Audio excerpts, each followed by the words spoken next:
UK. On DAB+, on your smart speaker, on your smart TV, and on your side. This is Talk.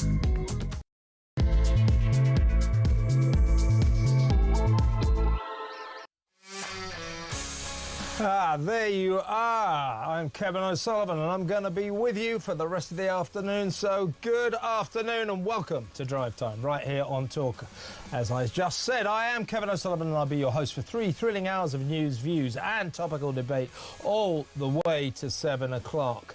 Get on the show, get on the phone and call me on 0344 499 1000, or you can WhatsApp voice note me on the same number, and I promise to play your message out. It is Tuesday, February the 9th. Here's what's coming up. Sometimes watching the grotesque absurdities of the Westminster Bubble Gang in all their lack of glory is about as edifying as feeding time for the seals at the zoo. It's actually kind of obscene to have to be assailed by all the cabinet crew's false messages of support for a failed Prime Minister on his last legs. Memo to Mandelson's close chum West Streeting, Crazy Ed Miliband and former Deputy PM Angela Rayner. We see you. Stop lying. You can't wait to plunge the knife in and get rid of a useless leader you all despise. And we all know why the ministerial lemmings suddenly started tweeting their unmitigated love for Starmer yesterday afternoon, because they were all warned that if they didn't, they'd be fired. Two Tiers desperate clinging on to a job he'll definitely lose soon is a truly pathetic spectacle. In the name of God, Starmer, do the nation a favour. Just go. 0344 499 1000. In other news, with a criminal investigation into former Prince Andrew's alleged treachery when he was trade envoy imminent, pressure grows on the King to properly apologise to the victims of Jeffrey Epstein's sexual abuse and to especially say sorry for the £12 million Andrew handed over to keep secret the harrowing story of Virginia Giuffre, who accused him of sexually assaulting her on 3 different continents. The Queen was said to have funded her son's hush money. Surely the royal family should never have got involved in such a grubby deal.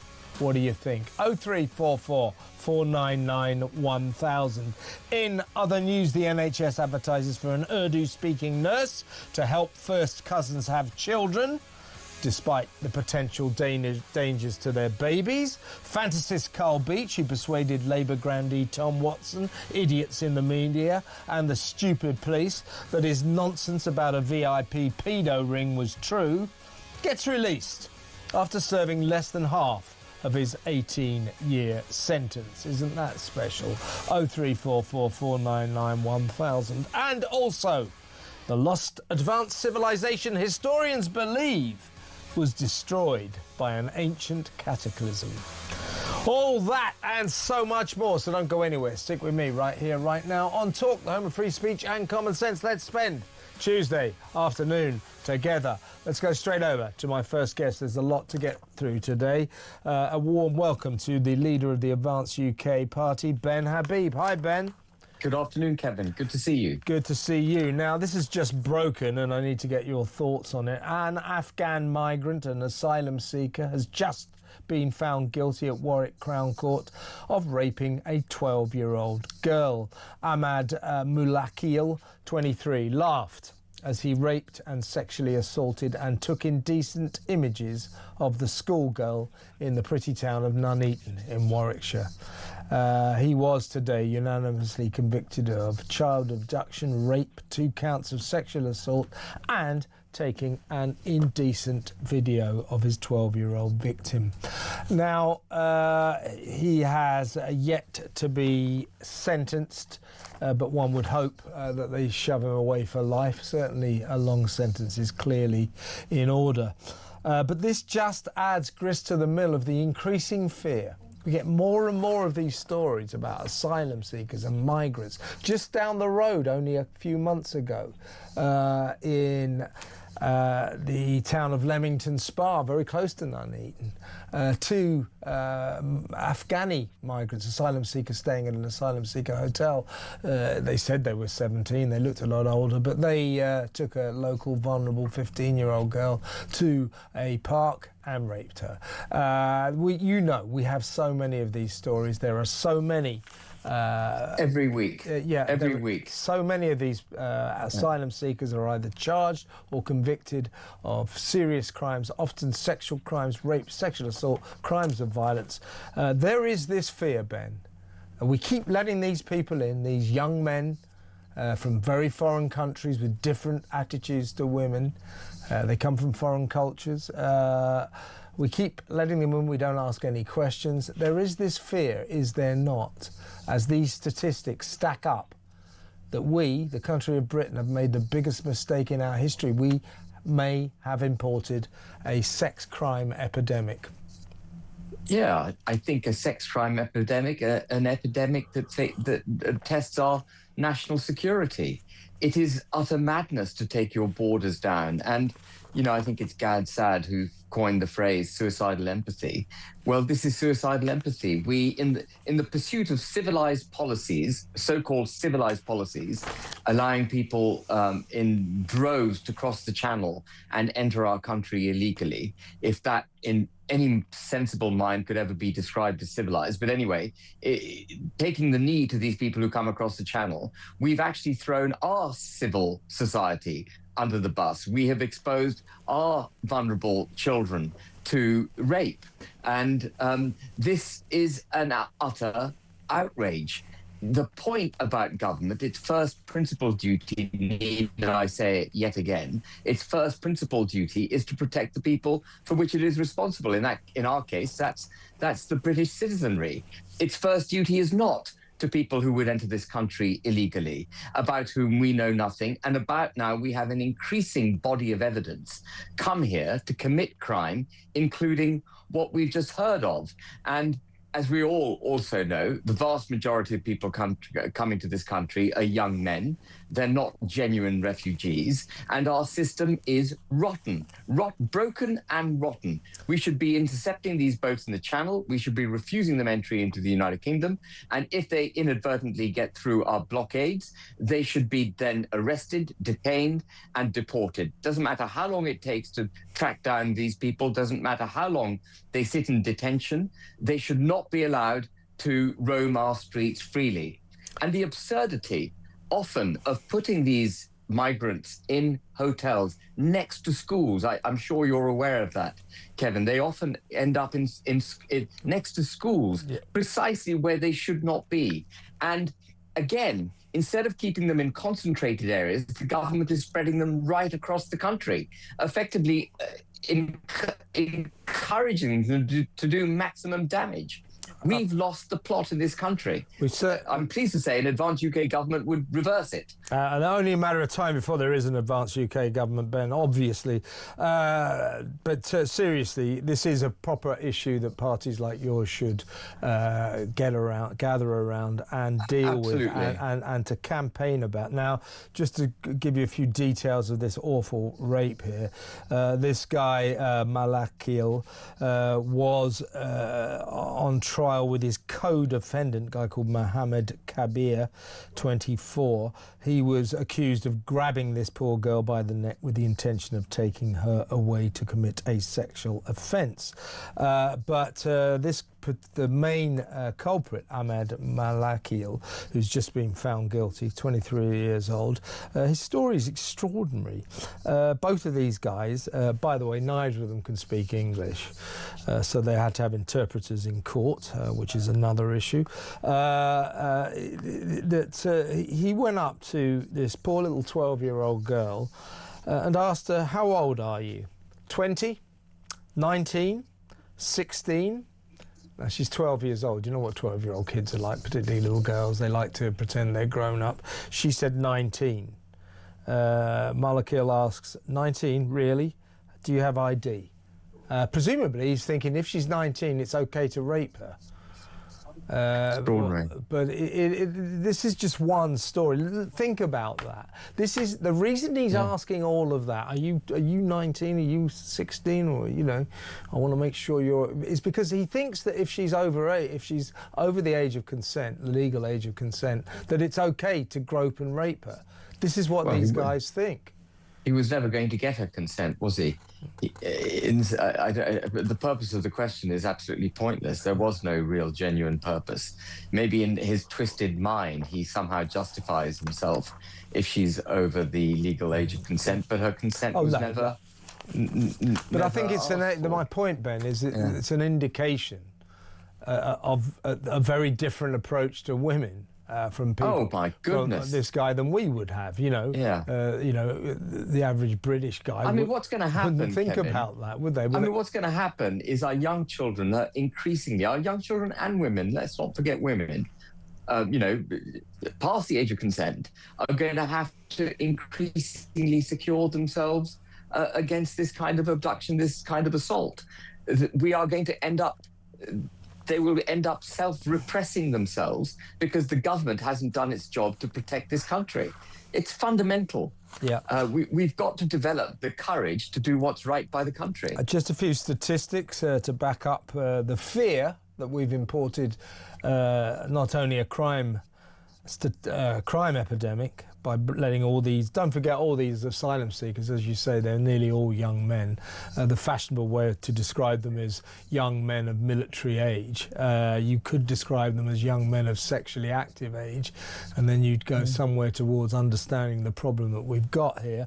But over the last 5 years, 208,000 offences, ranging from rape to robbery, were carried out by non-Brits.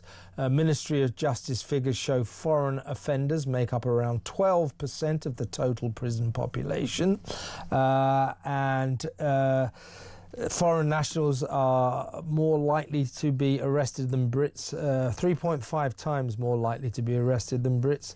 1 in 4 sex crimes are committed by foreign nationals, and recently we found out that Afghani migrants who are here are 22 times more likely to be arrested and or convicted of sex crimes than British men. So there they are, the statistics are there. We've done something really, really dangerous to this country.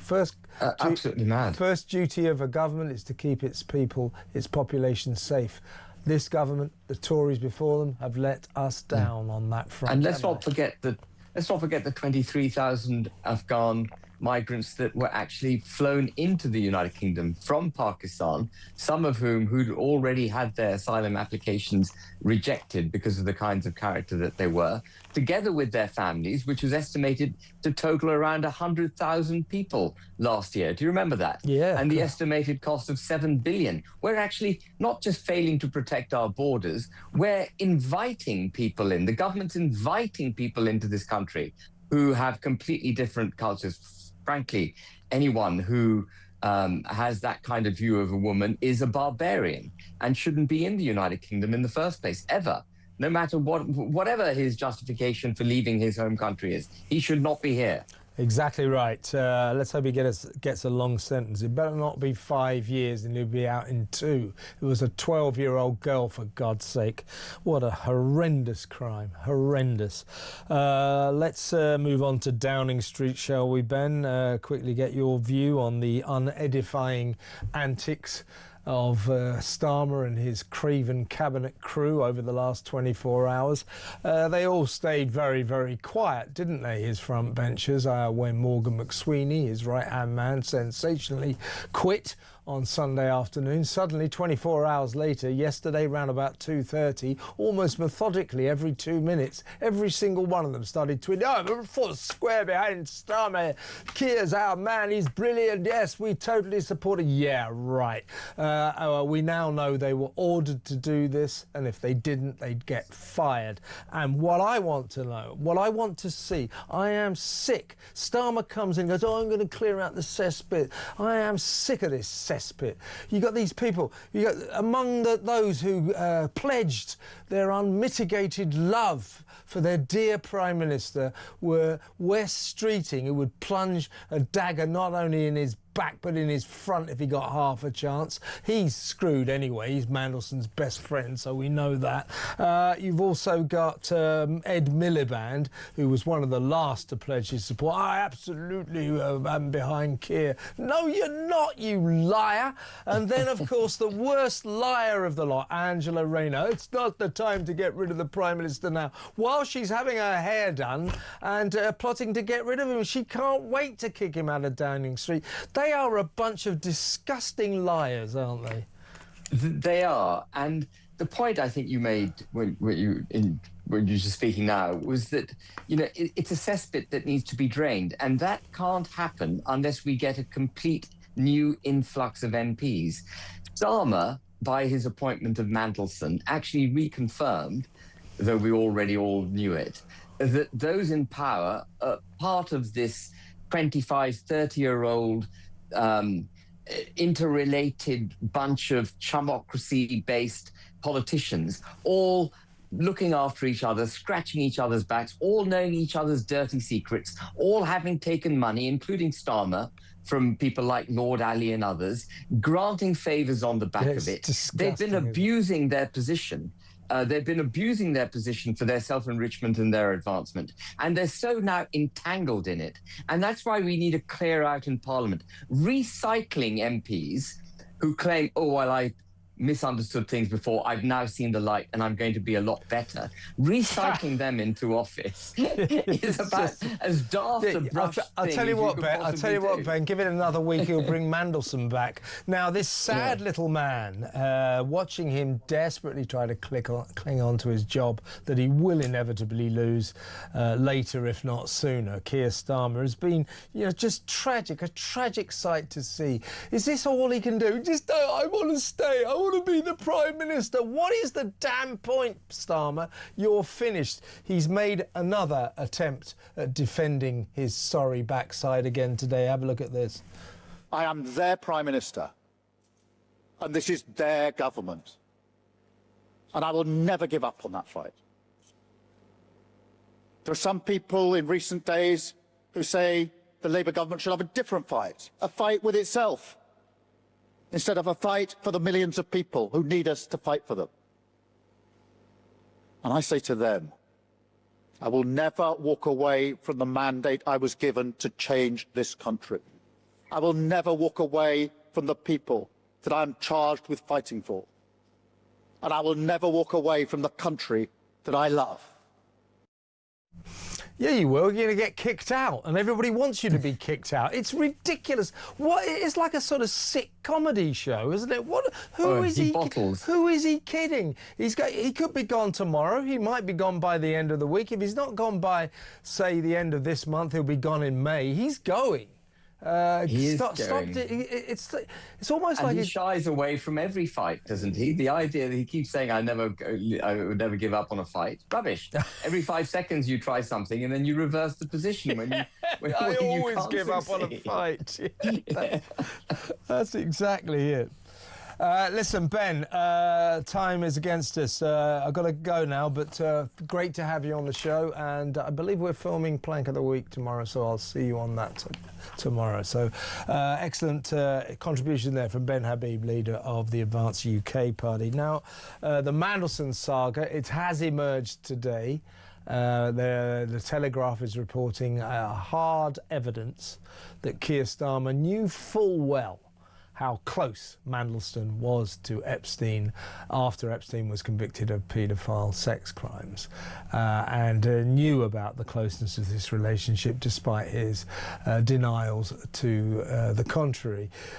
So if that lie is proved to be true, if that lie is nailed, again, you know, he's clinging on by his fingernails. And we forget it's all about Mandy. It's all about the Prime Minister's terrible decision to appoint that loathsome creep to the position of ambassador to Washington. So it's all about Mandelson. Now, Mandelson, we know, is accused, they're in the Epstein files, of essentially flogging British secrets to Jeffrey Epstein, taking a load of money off him and then giving him secrets. Well, it transpires that Prince Andrew, as he then was when he was trade envoy in the noughties, was doing exactly the same, allegedly. There's Epstein file proof or evidence that Andrew passed on private secret memos and emails that he had from British government officials during and straight after his many trips as British trade envoy. So if Mandelson's being investigated, then the prince, or the former prince, needs to be as well. So I think we're very close to an official police investigation into the King's brother, and there are increasing calls for the royal family to do a hell of a lot more in terms of expressing their sympathy and their apologies to Epstein's victims, given that Andrew stands accused of abusing a fair few of them. He denies it, of course, and if you believe that, I've got some swampland to sell you in Florida. We'll talk about that aspect, the royal aspect of the Epstein file scandal, when we come back with royal expert Michael Cole. That next, stay tuned.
We genuinely are on resignation watch. There is absolutely no doubt about it. Labour MPs, they say, listen, Keir, your position is untenable. This is all about appointing that rat, Peter Mandelson, who faces a criminal investigation. Can Keir Starmer survive the Mandelson scandal? We have breaking news for you. We've just been talking about, of course, Morgan McSweeney, the Chief of Staff. We've now had another resignation from Number 10. And Keir Starmer's Director of Communications, Tim Allen, has now also resigned. The plot is thickening. The noose is tightening.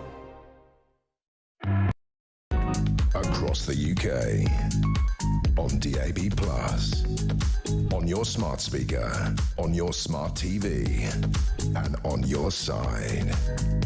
This is Talk.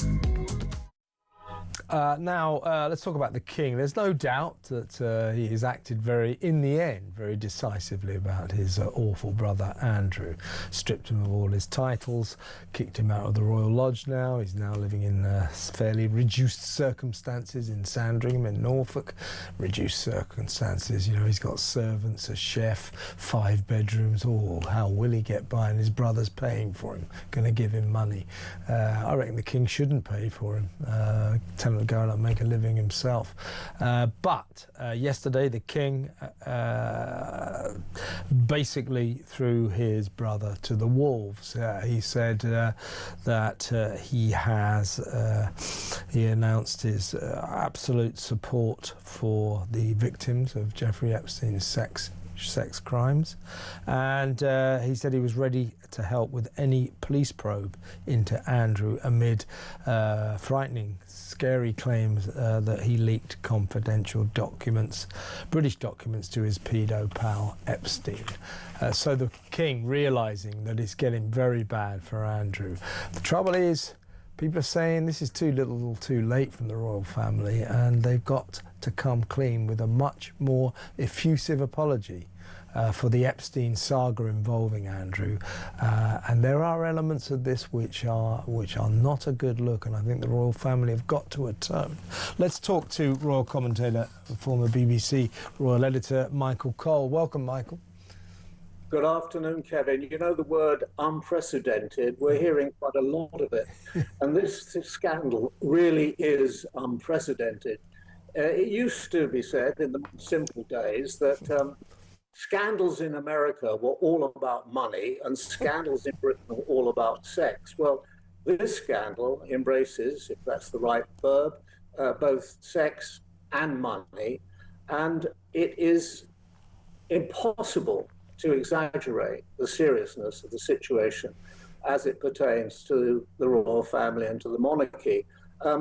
I think, without exaggeration, it's possible to say that it's the gravest scandal the royal family has faced since the abdication on December 10th, 1936 of King. I think you're not alone in believing that, Michael, and you know, you're someone we should listen to on this issue. Here's the thing. This is the story, I think, today. Yesterday, the King, again, unprecedented, an extraordinary moment. I was live on air when it happened.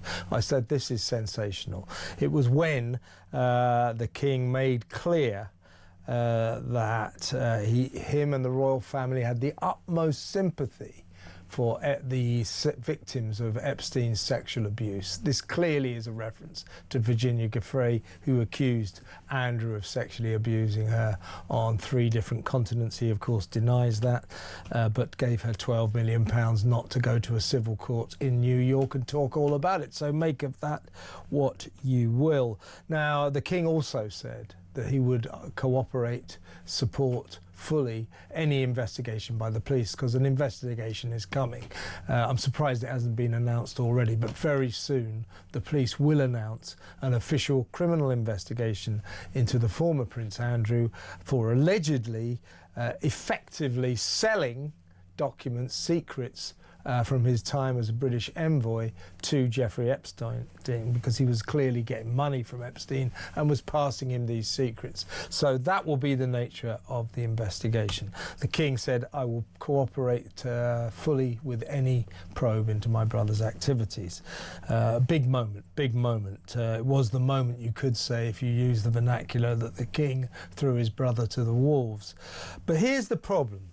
A lot of people saying, well, yes, the King is very decisive, has been now for a couple of months, but he took his time. He took too long. And there's one incident that the royal family have got to atone for, and they've got to atone for in a big way. It is this. It is when Andrew handed Virginia Giuffre £12 million not to go to court. That was hush money. That was hush money to keep secret the sexual abuse that Jeffrey Epstein and his male mates were handing out to their poor victims all over the world. That is a terrible look for the royal family. We understand Andrew couldn't afford the £12 million and went to his mother, the Queen, and she helped him out with that figure. I think that was a terrible mistake by the Queen. The whole saga was a terrible mistake by the royal family. They should never have got involved in handing over hush money to keep Jeffrey Epstein's secrets. And for that, the King owes the nation and the world, I think, a much more effusive apology. Yeah, and of course, what you didn't mention, but that's the end of that sad story. Virginia Giuffre committed suicide in Australia last year. The word unprecedented comes back again. The statement from Buckingham Palace yesterday, which was happened when you were on air, is truly unprecedented. The King trying to mitigate the situation and distance the monarchy as far as possible from his younger brother. Of course, he has stripped him of his titles, of his ranks, of his patronages, of his styles, and the statement pointedly referred to him as Mr. Mountbatten Windsor. And of course, now, as you so rightly say, the matter is over to the Thames Valley Police because they have received complaints, I think, from within Parliament and also from the pressure group Republic about the conduct of the former Prince Andrew. And they are bound to look into it. Now, it depends on how far that goes, whether it meets the thresholds, but the charges are very, very serious, as you've indicated. Yeah. The charges are, as I understand them, from the Epstein papers, which have been released by the Department of Justice in Washington, show that reports that were prepared after the visits by Prince Andrew, who was then Prince Andrew, and for 10 years was the trade envoy to Hong Kong, Singapore, and Vietnam, got to Jeffrey Epstein. Whether he was able to use them to make money or not, we don't know. Also, the then Prince Andrew alerted Epstein to possibilities of making money by rebuilding Helmand Province in Afghanistan, where so many British troops fought and died. I think 260 of them, something of that order. But anyway, one was enough, and we all saw them coming through Royal Wootton Bassett on their way back to the graves of heroes in this country. So these are serious matters indeed, and it will be up to the police to decide whether they reach the threshold. It would be interesting, Kevin, to speculate. I mean, was the Queen's younger son asked to sign the Official Secrets Act when he started? I mean, I would imagine he was, but I don't think that won't be a key factor in the case. The point is here, Michael, is that if Peter Mandelson is under investigation for these emails and memos that were found in the Epstein files that he forwarded to Jeffrey Epstein.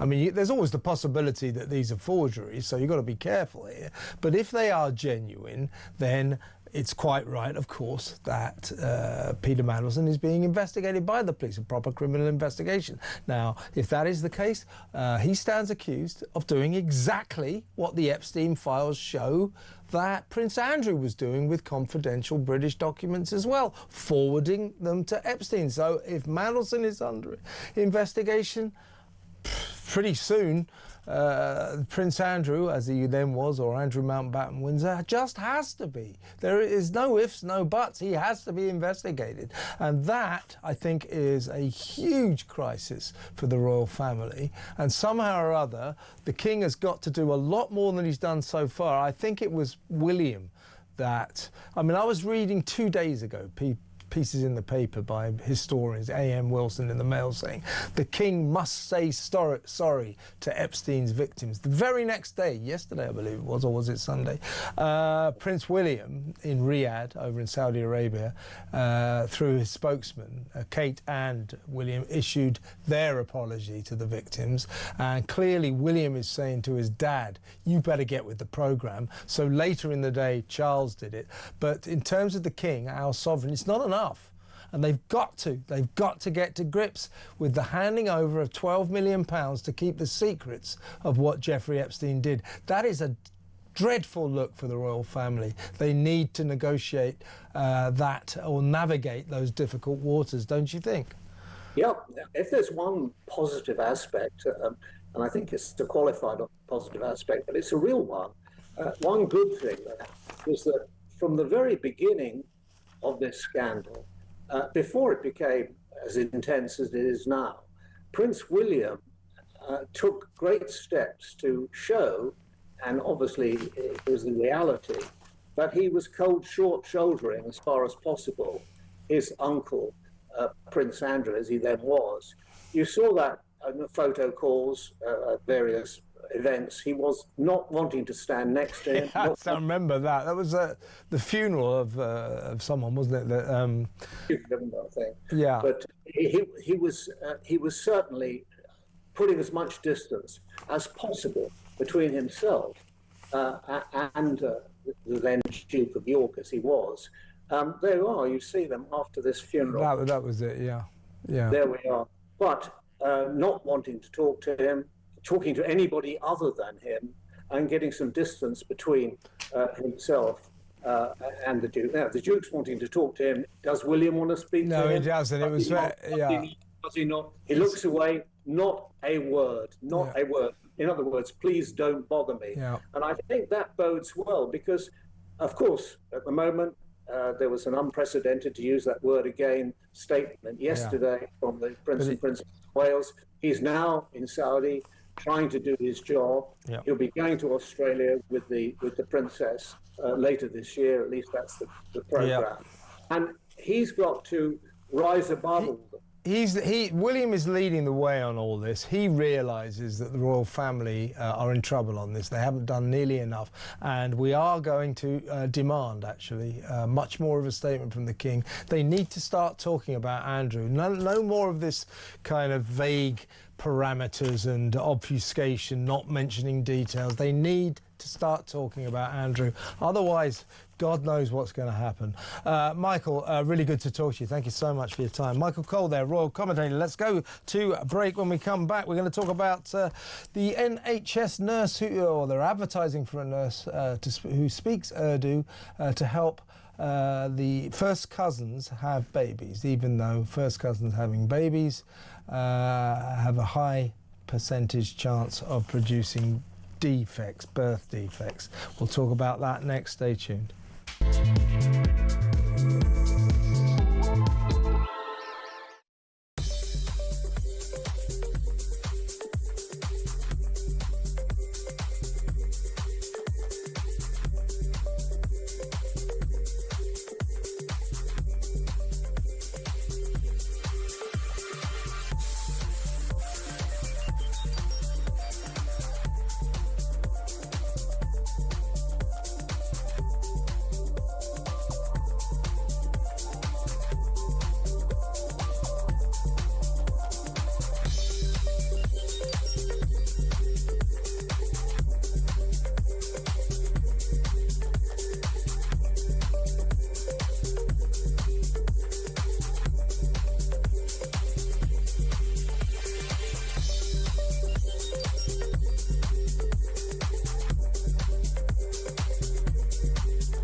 Across the UK, on DAB+, on your smart speaker, on your smart TV, and on your side.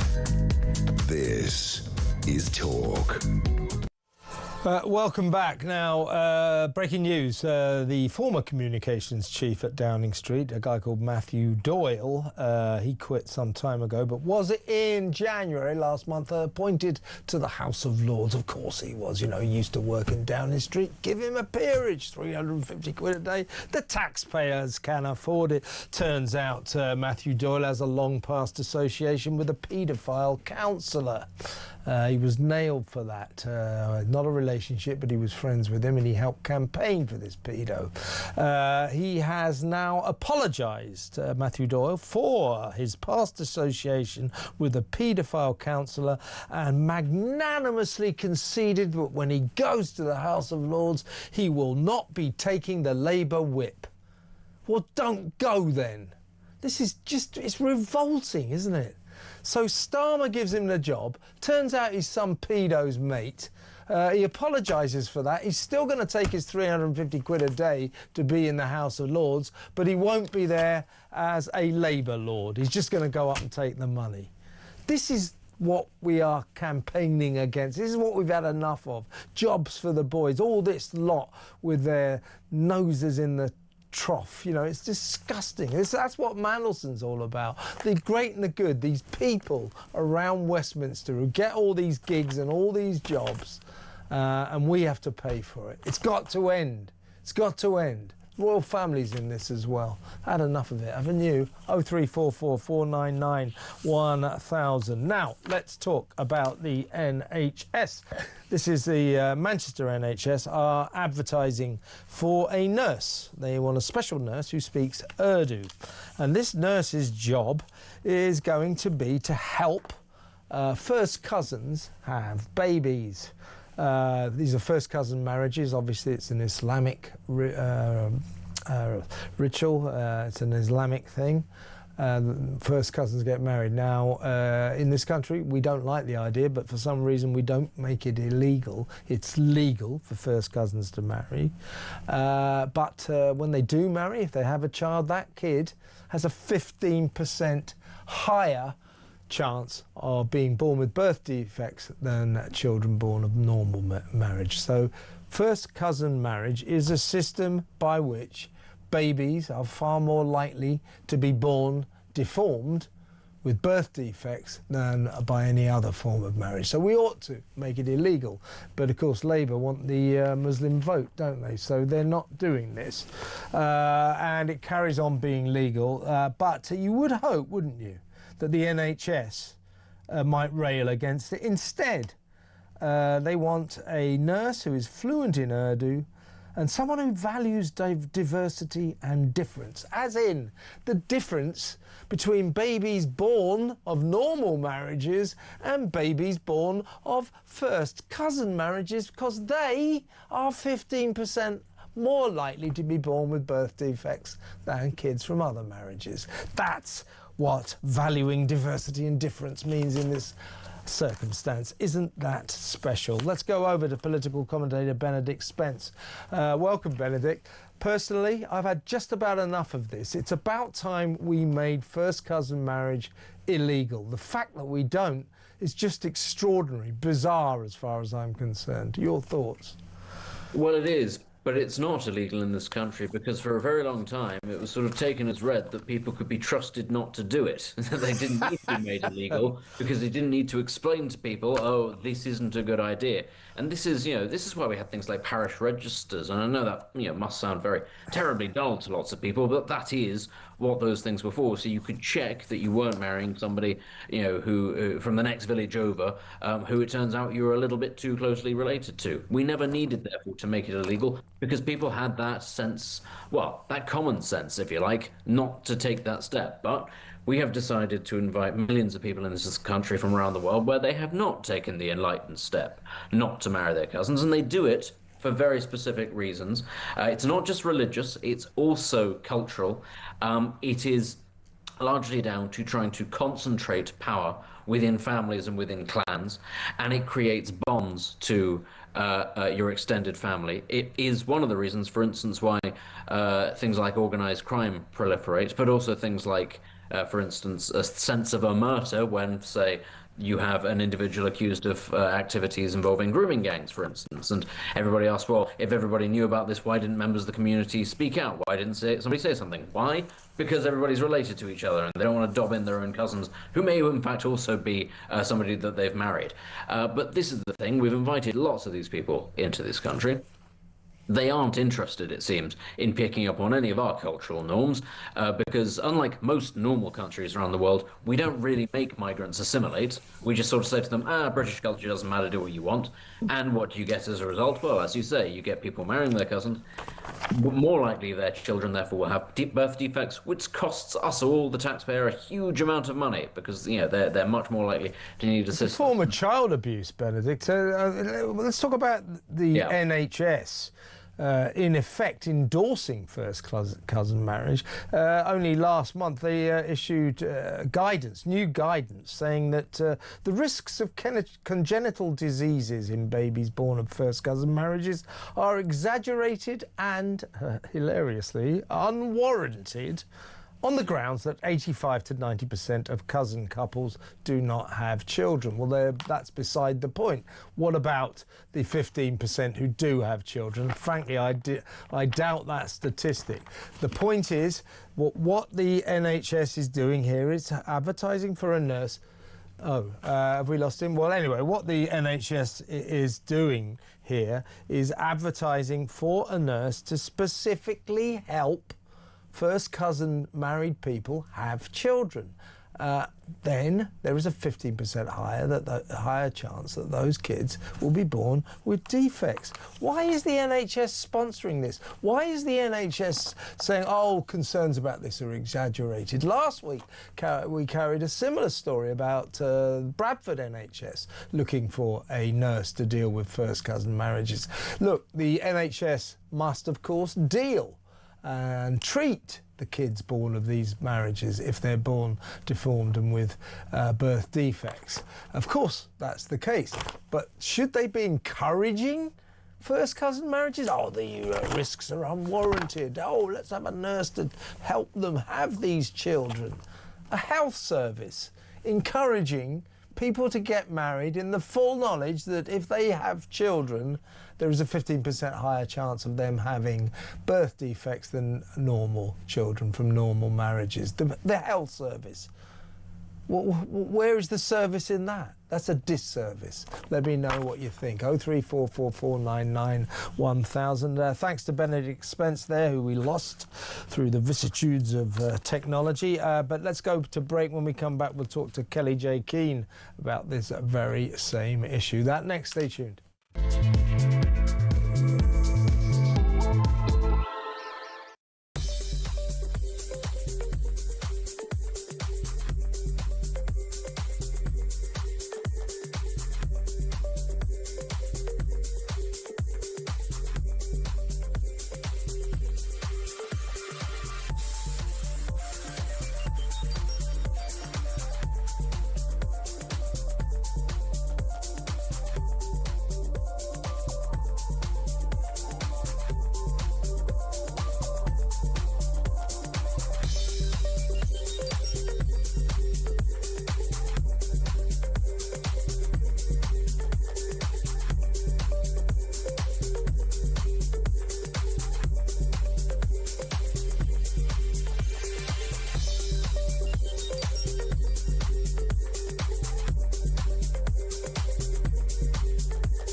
Bangor University is predominantly young females, 60%. It's got 2,000 international students. If you cannot have a debate with somebody you might fundamentally disagree with, sorry, I'm going to sound like Hugh Grant now, we're buggered. But also, they're so deluded. You know, they're saying that I'm transphobic. Why? Because I'm campaigning against giving children as young as 7 puberty blockers. Who is giving a child of 7 the idea that they need to change their sex? Well, where's that coming from? It's coming from teachers.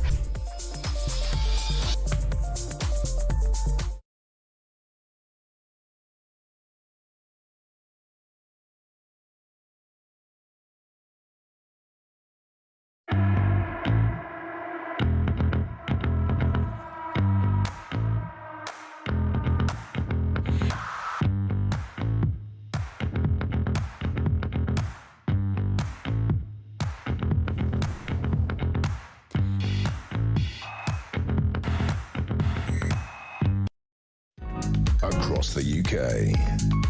On DAB+, on your smart speaker, on your smart TV, and on your side. This is Talk. Welcome back. Well, let's go straight over to my next guest, women's rights campaigner Kelly J. Keane. Welcome, Kelly J. Hi, good afternoon. Good to see you. Well, as luck would have, I was going to get you on to ask you whether or not we should ban the burqa. I will ask you that in a minute, but as luck would have it, or bad luck if you like, this story has been broken that I know you'll have an interest in. The NHS in Manchester, the Manchester NHS Trust is advertising for, quotes, an exciting new job opportunity. That is for a Urdu-speaking nurse who values diversity and difference to help first cousin married people, first cousins who are married, to help them have children. Now, there's a sort of problem there, isn't there? Because when first cousins get married and have children, there's a 15% higher chance of those children being born with birth defects. I think that first cousin marriages should be illegal in this country, but for some reason they're not. It's a Muslim custom, very popular in Pakistan and Bangladesh, and goes on in this country all the time. Now, it is, for some reason, still legal to do that, and if kids are born from these kind of marriages with deformities, with defects, it's of course only right that the NHS tackles those problems and treats those kids. That's only right. But advertising for an Urdu-speaking nurse to help these people have these babies, exciting new job opportunity, but you've got to value diversity and difference. They are encouraging first cousin people to get married and have babies. They shouldn't be encouraging it. It may well, it's got a high chance of producing children with birth defects. What is the NHS doing? Well, they're doing what they've been doing for a long time, which is being ideological and not actually putting the health of the nation first, and certainly not any of our money either. And what we have to remember is it's not just first cousin marriage. Unfortunately, these people have been generation after generation marrying their first cousins. So now some of those people getting married to each other like genetically siblings. So it's or genetically akin to being siblings. So the risk of children being profoundly disabled just gets worse and worse with every generation. And then we know that there'll be medical patients for life. And then we know that their mothers, it won't be their fathers, it'll be their mothers will have to stay home looking after them. And most normal people, if you had one child that was profoundly disabled, you'd probably stop. But it doesn't seem to happen within this sort of community. They don't just have one profoundly disabled child, they might have many. And I don't know why the government won't, well, I think we all know, it's called votes. The Muslim vote. Muslim vote, yeah. By the way, hush our mouths, Kelly J, because the independent MP Iqbal Mohammed has said in the Commons, he said this a while back, that to ban, to make illegal first cousin marriages in the UK would stigmatise those who do so. And he said it's a practice that's very popular in sub-Saharan Africa and the Middle East, at which point I went, whoa, well, why didn't you say if it's popular in sub-Saharan Africa, let's have it. Let's have loads of it here. I mean, the arguments around this are just mind-boggling. They're ridiculous. This is a system of marriage that produces children with birth defects. We should make it illegal. It is ridiculous that we don't, and it is even worse that we probably don't do it because the Labour Party is worried about the Muslim vote. If they did ban this, they might lose a few votes. How terrible would that be? But the NHS back in this system, it's mad. Well, I think the NHS, my other issue, which is transgenderism, that the NHS is totally captured on that. These two issues, weirdly, seem to sit very comfortably next to each other in all sorts of ideological capture. You will get the whole Islamism, turning a blind eye to some of the issues with that, alongside the issues with, transitioning kids. it's a deep shame, but I think what it comes down to is there will be a Muslim network within the NHS, a Muslim staff network that, whilst is sort of not official, also has a very large sway over what NHS policies are, certainly around this issue. You'll have do-gooders who just don't want to offend anyone, and would rather encourage more babies being born with profound disabilities than actually saying to someone, this is disgusting. It's cruel on purpose. It's cruel. I think it's two things, Kelly. Let me know what you think. I think it's child abuse, allowing children to be born like this, and I think it's abusive of women as well, that these mothers have to carry these children, and the fact that we don't make it illegal is extraordinary. This MP, Richard Holden, the Tory MP, to his credit, has for a long time been campaigning to make first cousin marriage illegal. It's a misnomer to talk about cousin marriage. Second cousin marriage, there's no evidence it causes any problems at all. It's first cousin marriages, and of course, in effect, that's incest. The reason we ban brothers marrying sisters, brothers, children marrying their parents, etc., is that's almost certain to produce children with defects. First cousin marriages, also incest, likely to produce children with defects. It's bizarre that we ban. If you're going to not ban brothers from marrying sisters, why do you allow first cousins to get married? Well, I don't give anyone any ideas, Kevin. At this point. But it's true. And the fact that it does, I mean, we all think it's icky anyway. I mean, I grew up with my cousins. It's just so weird. I've got far too many first cousins, but there isn't a single one of them that I ever thought I might marry. So it doesn't make any sense for us. I think many of us, when this debate sort of came up, I don't think many of us knew that it was okay, that it was legal at all in this country, that you could actually marry your first cousin. I would have just thought it was something that didn't happen. But because it does, I think in some cities, the Pakistani community is the rates of first cousin marriage is up to about 70%. And you're right when you say it's a women's issue, because who gets to carry the baby? Exactly. The women. And then they've got to bring the kid up. But this guy, Iqbal Mohammed, when he spoke about, sub-Saharan Africa, and it's very, very popular in the Middle East, he actually said this in the Commons to other MPs. Yes, there are documented health risks with first cousin marriage, and I agree. This is an issue that needs greater awareness. No, I'll tell you what, Mr. Mohammed, this is an issue that needs a law passed to make it illegal. It's ridiculous. So he's actually saying that we should take it on board that there are these problems, but let's allow first cousins to get married. It's absolutely ridiculous. Kelly, I've got to go due to time, but come back on us again soon. Good to have you on the show. Kelly J. Keane, women's rights campaigner there. What do you think? First cousin marriages. Time to ban them, isn't it? Make them illegal. Let me know what you think. 0344 499 1000. When we come back, Isabel Oakeshott, international editor, will join us to go through some of the big stories of the day. So you want to stay tuned.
across the UK. On DAB+, on your smart speaker, on your smart TV, and on your side. This is Talk.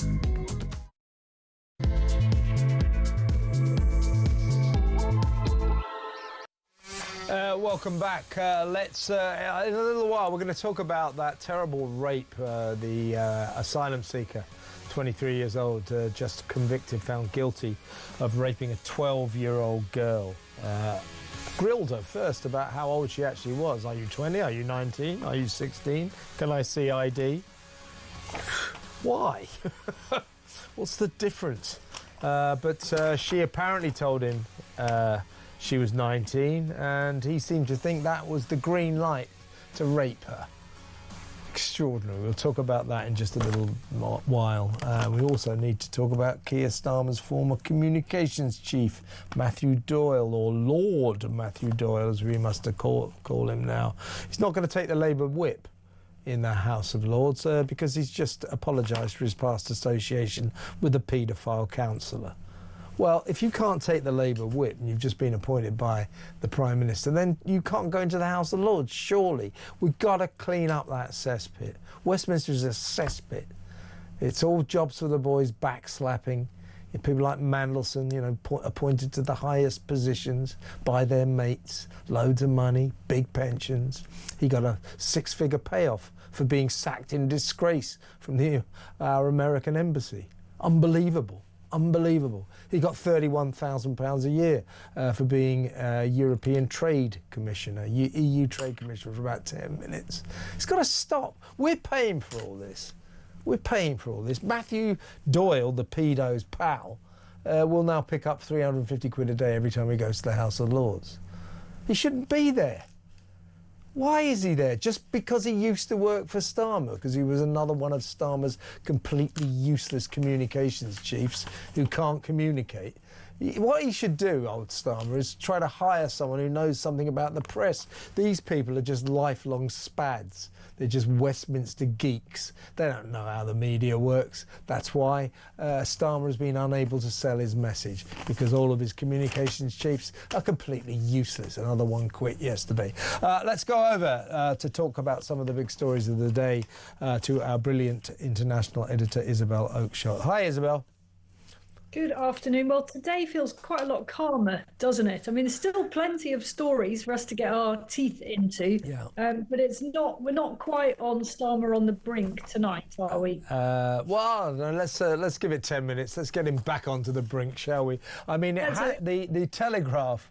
Well, I mean, you're right. I mean, yesterday he managed to contrive to live to fight another day. The pathetic spectacle of all these liars in the cabinet saying, oh, he has my full support, he's fantastic, he's the greatest Prime Minister ever, because they were ordered to do it, and if they didn't tweet their support, they would have been fired. It's just so tragic to watch. And then you got people like West Streeting, Ed Miliband, and Angela Rayner. So, yeah, absolutely, we're full square behind Keir Starmer. They can't wait to kick him out of number 10. We're just watching a pack of liars tell terrible lies.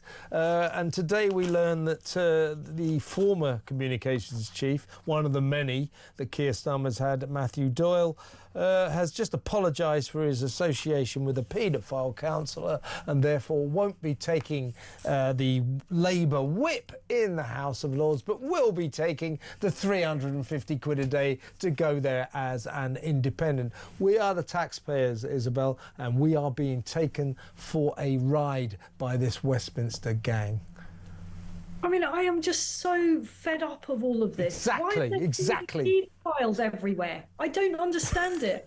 Has this become some kind of, acceptable form of criminality that it seems to be so rife? And what is the link between this disgusting, grotesque, illegal behaviour and the highest level of politics and, dare I say it, in some quarters, the media? Just thinking of Hugh Edwards, who, in brackets, didn't go to jail, and in another bracket, still owes the taxpayer six-figure sums for the payoff that he should never have received. Look, I'm just sick of it. Everybody's sick of it. We want to be able to talk about the big issues facing our country. It's not just boring stuff and important stuff like the cost of living. It's boring but important. It's also what's happened to our country, its place in the world, how we're seen. We've become an international embarrassment. People look on from the outside of the UK in utter horror. Now, I think I told you, I think it was on your show a few days ago, maybe it was Kyle, about this lady that just came up to me in tears about the state of our country. And this is how people feel. And we want hope, and we still believe in our country's greatness and its past and its future. But as every day goes past and we're having to debate about Labour politicians and paedophilia, it just eats away at the soul, doesn't it? Yeah. Now, I've had a search today. I've been rooting around the country trying to find the most pathetic person in all of the United Kingdom. And the good news is I've found him, and here he is. I am their Prime Minister, and this is their government. And I will never give up on that fight. There are some people in recent days who say the Labour government should have a different fight, a fight with itself, instead of a fight for the millions of people who need us to fight for them. And I say to them, I will never walk away from the mandate I was given to change this country. I will never walk away from the people that I am charged with fighting for. And I will never walk away from the country that I love. Oh, shut up. Really? Shut up, you stupid little man. If he cared about this country, he would go now, because he's dragging us all down with this desperate act to cling on to this job that he will inevitably lose, if not this week, next week. He certainly will by the local council elections in May. I mean, he's going. And what is this all about? He's now busy sacking all his best friends in his frantic battle to survive. For what? Just to survive. This is a tragic and damaging spectacle to witness. What is he actually achieving? You know, he goes on, he's saying, I will never walk away from this battle, you know, to represent people for the country I love. Yeah, if you love your country, you don't tend to give away chunks of its strategic territory. Exactly. You know, chunks of its sovereign territory, crucial defence bases. That isn't the way you demonstrate your love of your country. Sometimes love of your country involves a little bit of recognition about when your time's up. And clearly he just doesn't have that level of self-awareness. And what is he actually achieving? You know, almost every policy that he's put forward has had to be abandoned, apart from breakfast clubs. Yeah. Exactly. Breakfast clubs. Yeah, well, we haven't heard anything about breakfast clubs. Every time I hear that from one of these cabinet idiots, I think, oh, well, they are doing a good job after all, because they've got breakfast clubs. And they would go, free breakfast clubs. No, they're not free. We're paying for them. Now, lest we forget, Isabel, this all comes down to Peter Mandelson and the fact that Keir Starmer ignored the intelligence services, clearly ignored advice from some of his political allies. David Lammy and Angela Rayner in her day both said, we told him, don't appoint Mandelson, he's a problem. So he overruled, the Prime Minister overruled all of this advice, and indeed this very serious advice from the intelligence services not to put that loathsome creep Mandelson into our embassy in Washington. But Tony Blair wanted it, Morgan McSweeney wanted it, so hollow man, straw man Starmer did it. So it's all about his judgment. Now, one of his excuses is, well, not my fault, because Mandy lied to me and he said he didn't know Epstein very well. But Starmer also admitted in the Commons that he did know that Mandelson had stayed in Epstein's apartment in New York while Epstein was serving time for his paedophile sex offences. So just a believing Mandelson, or saying that he believed Mandelson when he said he didn't really know Epstein, doesn't stack up. But anyway, the Telegraph is now reporting that Starmer was shown hard proof of Mandelson and Epstein's close friendship before he appointed him to be ambassador to Washington. Now, if that hard proof stacks up, again, he's just got to go, hasn't he? Because not only does that mean he showed terrible judgment, but it means he's been, for the past week, lying through his teeth.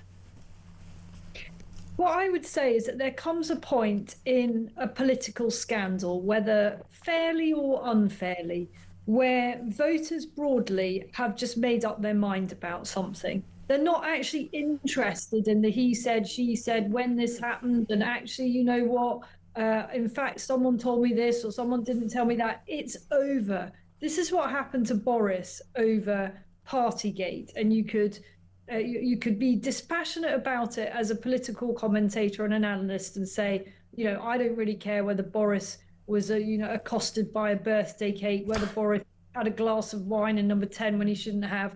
The thing was that there was a settled view among the public that they had been made to do things that the Prime Minister himself didn't do. And it didn't really need to get any more complicated than that. There is now a settled view, I believe, among the British people that this Prime Minister is desperately compromised, having shown terrible judgment in installing someone who was friends with a paedophile in one of the highest diplomatic and government posts in the land. And we can wail, we can gnash our teeth, we can argue over the details, but that is the settled view, in my opinion.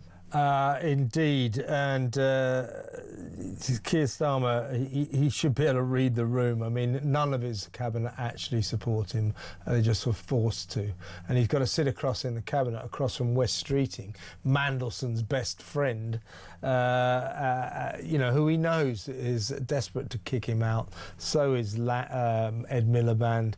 From afar, Angela Rayner, she's having her hair done ready.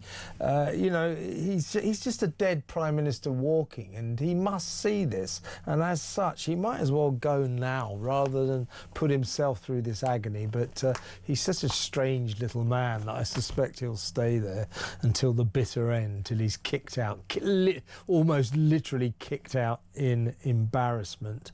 So he will go. Last point from you, if you don't mind, Isabel. The royal family, the net is closing in on Andrew badly. Oh, yeah.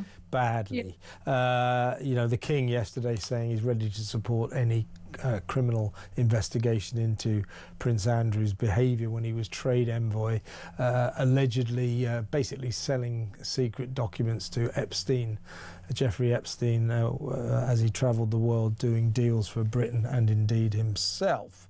But a poll has just revealed that less than half of the people of this country, only 45%, think the King has done enough, has acted decisively enough. Now, I think better late than never, but he dragged his heels before punishing Andrew enough. He didn't want to, but he did in the end take all his titles away, removed his princeship. We were told, don't you remember? Oh, no, you can't take the prince away from him, that's too difficult. And then everybody goes, well, do it. And so the King did it in 5 minutes. So I never quite believe all this stuff we're being told. A bit like, so difficult to take Peter Mandelson's peerage away.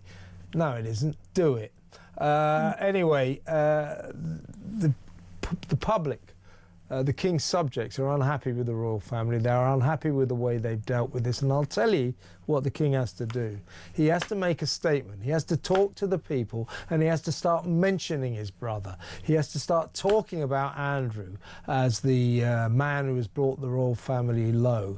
In other words, to separate the royal family from this loathsome moron, Andrew Mountbatten Windsor. He's got to start naming names, and here's why.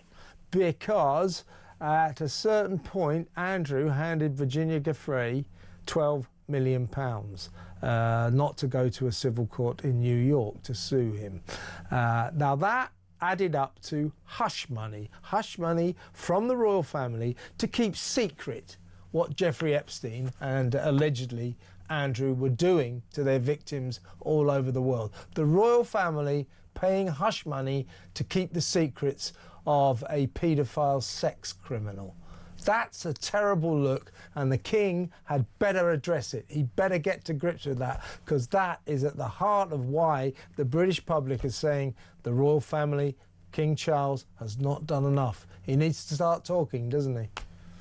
I think one of the really deep concerns for the royal family is the amount of speculation that there is much worse yet to come out about Andrew's role in all of this. Now, people might think, surely there can't be any more to say. Can it possibly get worse? Well, I think it probably can.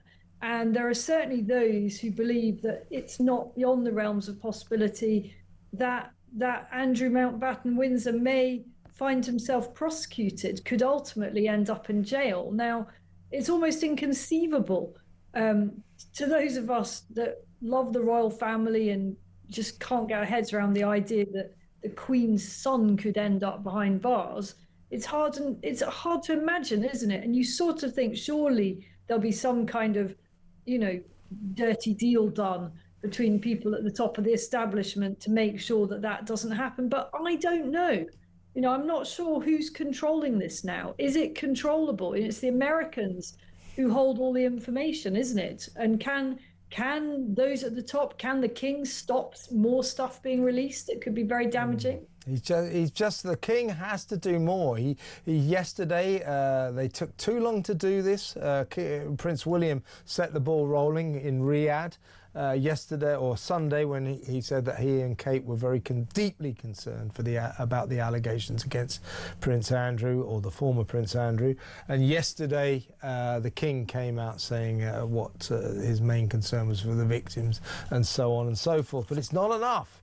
And we need an explanation. Why did the royal family, Prince Andrew as he was then, why did he pay £12 million hush money to keep secret the nefarious activities of Jeffrey Epstein? That is a terrible stain on the royal family, and the king has got to navigate his way through those stormy waters. He has not done nearly enough so far. Isabel, fantastic to talk to you. Thank you so much for your time. And we'll talk again soon. Now, let's take a quick call, shall we? This is an intriguing call. This is from Carol in Hampshire. And it says here, I married my first cousin. Did you, Carol? I did. Okay. How long ago was that, Carol? We were married nearly 50 years, and unfortunately he died before we came and by my daughters, and our original plan was to come here to be closer. And yes, and my point, I get ever so upset when this crops up, because it was out of the blue. It has never happened before in the family, and we just fell in love with one another. And I went to the doctors actually, just to check. You hear these things, and so. Doctor said, no, it's not a problem when it happens like that, and so on and so forth. I said, well, we need blood tests. No, he said. Did you have children, Carol, you and your husband? Yes. And were they okay? Were they okay? Oh, crikey, yeah. My daughter, well, you say, oh, crikey, yeah, but I'm thrilled to hear that. I'm really pleased. But there is the children of first cousin marriages, the babies born of first cousin marriages, have a 15% higher chance of being born with birth defects than children born of normal marriages. So, But I think you're talking about the Muslim way, aren't you? No, it's not. I mean, it's a Muslim tradition. They like doing it. They do it a lot in sub-Saharan Africa and here. But you don't have to be Muslims to do it, as you well know, Carol. Well, absolutely. But my point is that we were married in Church of England and all that. Well, because it's not. Do you think, Carol? I mean, I think you probably were listening, so I put my cards on the table. Like, respect to you, I'm not going to go at you and your husband. Obviously, you married a very long time. But I do believe first cousin marriages should be made illegal because there is a significantly higher chance of those marriages producing children with birth defects than, shall we say, normal marriages. That's not acceptable that we make that legal. Wouldn't you agree? Well, what I would say is it's another thing of throwing us under the bus because of problems with intermarrying so much. And that annoys me, to be honest, because I think sort that problem out, stop this super intermarrying. It clearly is not a good thing. Yeah, but you did it, Carol. I know, but it was, well, I went to the doctors and I'm not having a go at you, Carol. You understand, but he said no. You run no more risk than anybody else. Well, let's see. If he, in terms of having children, if he told you that, either he was ignorant or he was lying. No, he wasn't. He was a brilliant doctor. Well, in that case, he was lying. Well, I don't think he was. Well, he was, Carol. He was. It has always been known there is a significantly higher risk of birth defects in babies born of first cousin marriages. Yes, with some of these first cousins who marry, their parents are first cousins. Well, yeah, no, I understand what you're saying. Yeah. One of my guests was pointing that out, that actually one of the problems, shall we say, with some members of our Muslim community is that the first cousin marriages we see now are the results of children born of first cousin marriages, so generations of first cousin marriages, so you end up with kids who are very inbred, whereas of course the story was different. I understand what you're saying, but if your doctor told you there was no extra risk in terms of your children, then that was not true. That was not true. That said, fantastic that your kids were just fine. It sounds like you had a long and happy marriage, and in no way do I want to have a go at you about that. And thank you very much for ringing, Carol, and all the best. Thank you. Carol in Hampshire there. Well, there you go. I still think it should be banned. What do you think? 03444991000. When we come back, we're going to talk about Carl Beach. He was if you remember, the fantasist Nick, who told these lurid stories of a VIP paedophile ring involving my next guest, Ted Heath, former Prime Minister, things about like serious high politicians getting together and raping babies and killing them. Absolute nonsense. Believed by Labour grandee Tom Watson, who made right a song and dance about it, and by the stupid police, and by a few idiots in the media. Absolutely outrageous. Anyway, he was sentenced to 18 years. They just released him after less than half of that sentence. Let's find out what one of his victims, Harvey Proctor, former Tory MP, thinks about that after the break. Stay tuned.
bigger point here is that Starmer appointed Mandelson as US ambassador, and we shouldn't forget that, and that's why he's in the situation he is. You can now surely, as Christian said to me at 5:30 this morning, say, so we've got 24 cabinet ministers, right, who are backing the appointment of the Prime Minister's mate, who's best mates with the world's most notorious paedophile. So those 24 are all implicated now, aren't they? Yeah, absolutely.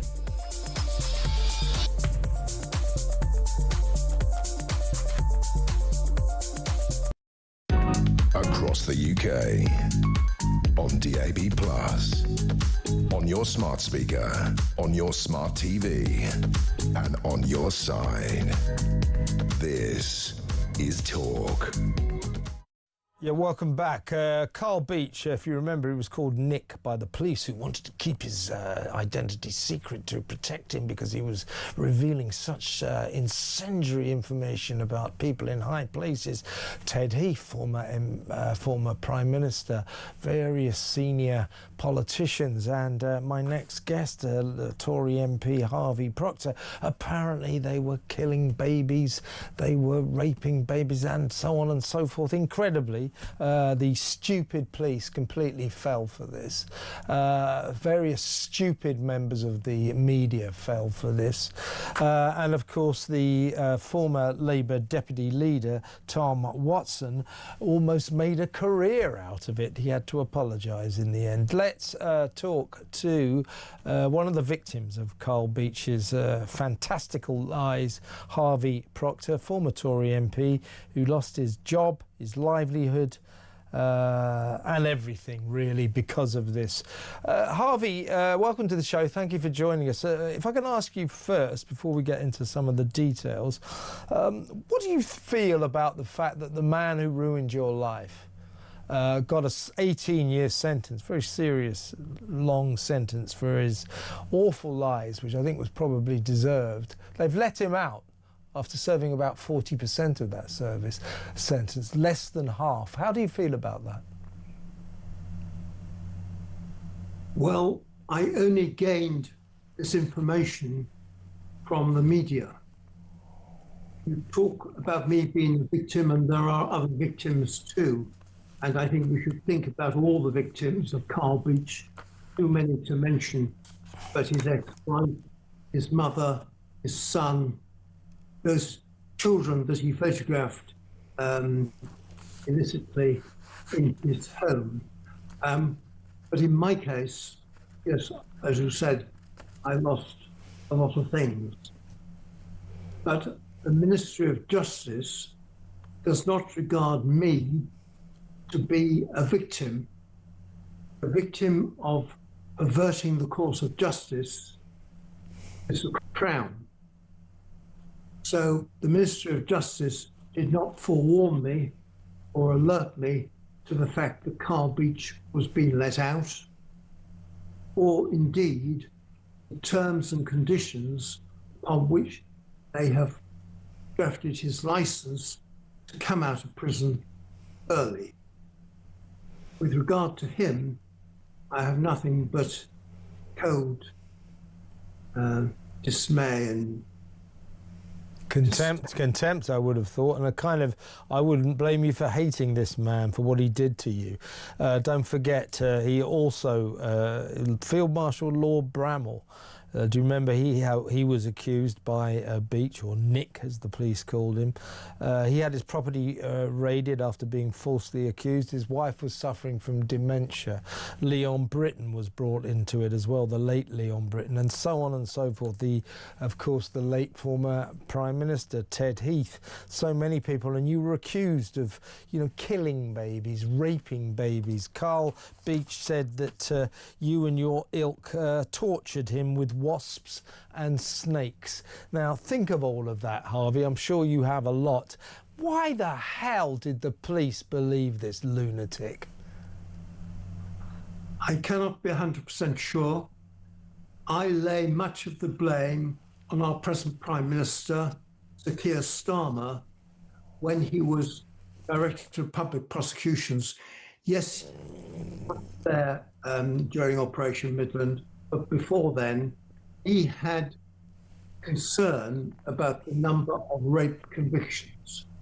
So he went to the police, certainly the Metropolitan Police, but other police forces too, and said, henceforth, you shall believe the victim, turning on its head hundreds of years of UK criminal justice that you believe that you're innocent until proven guilty.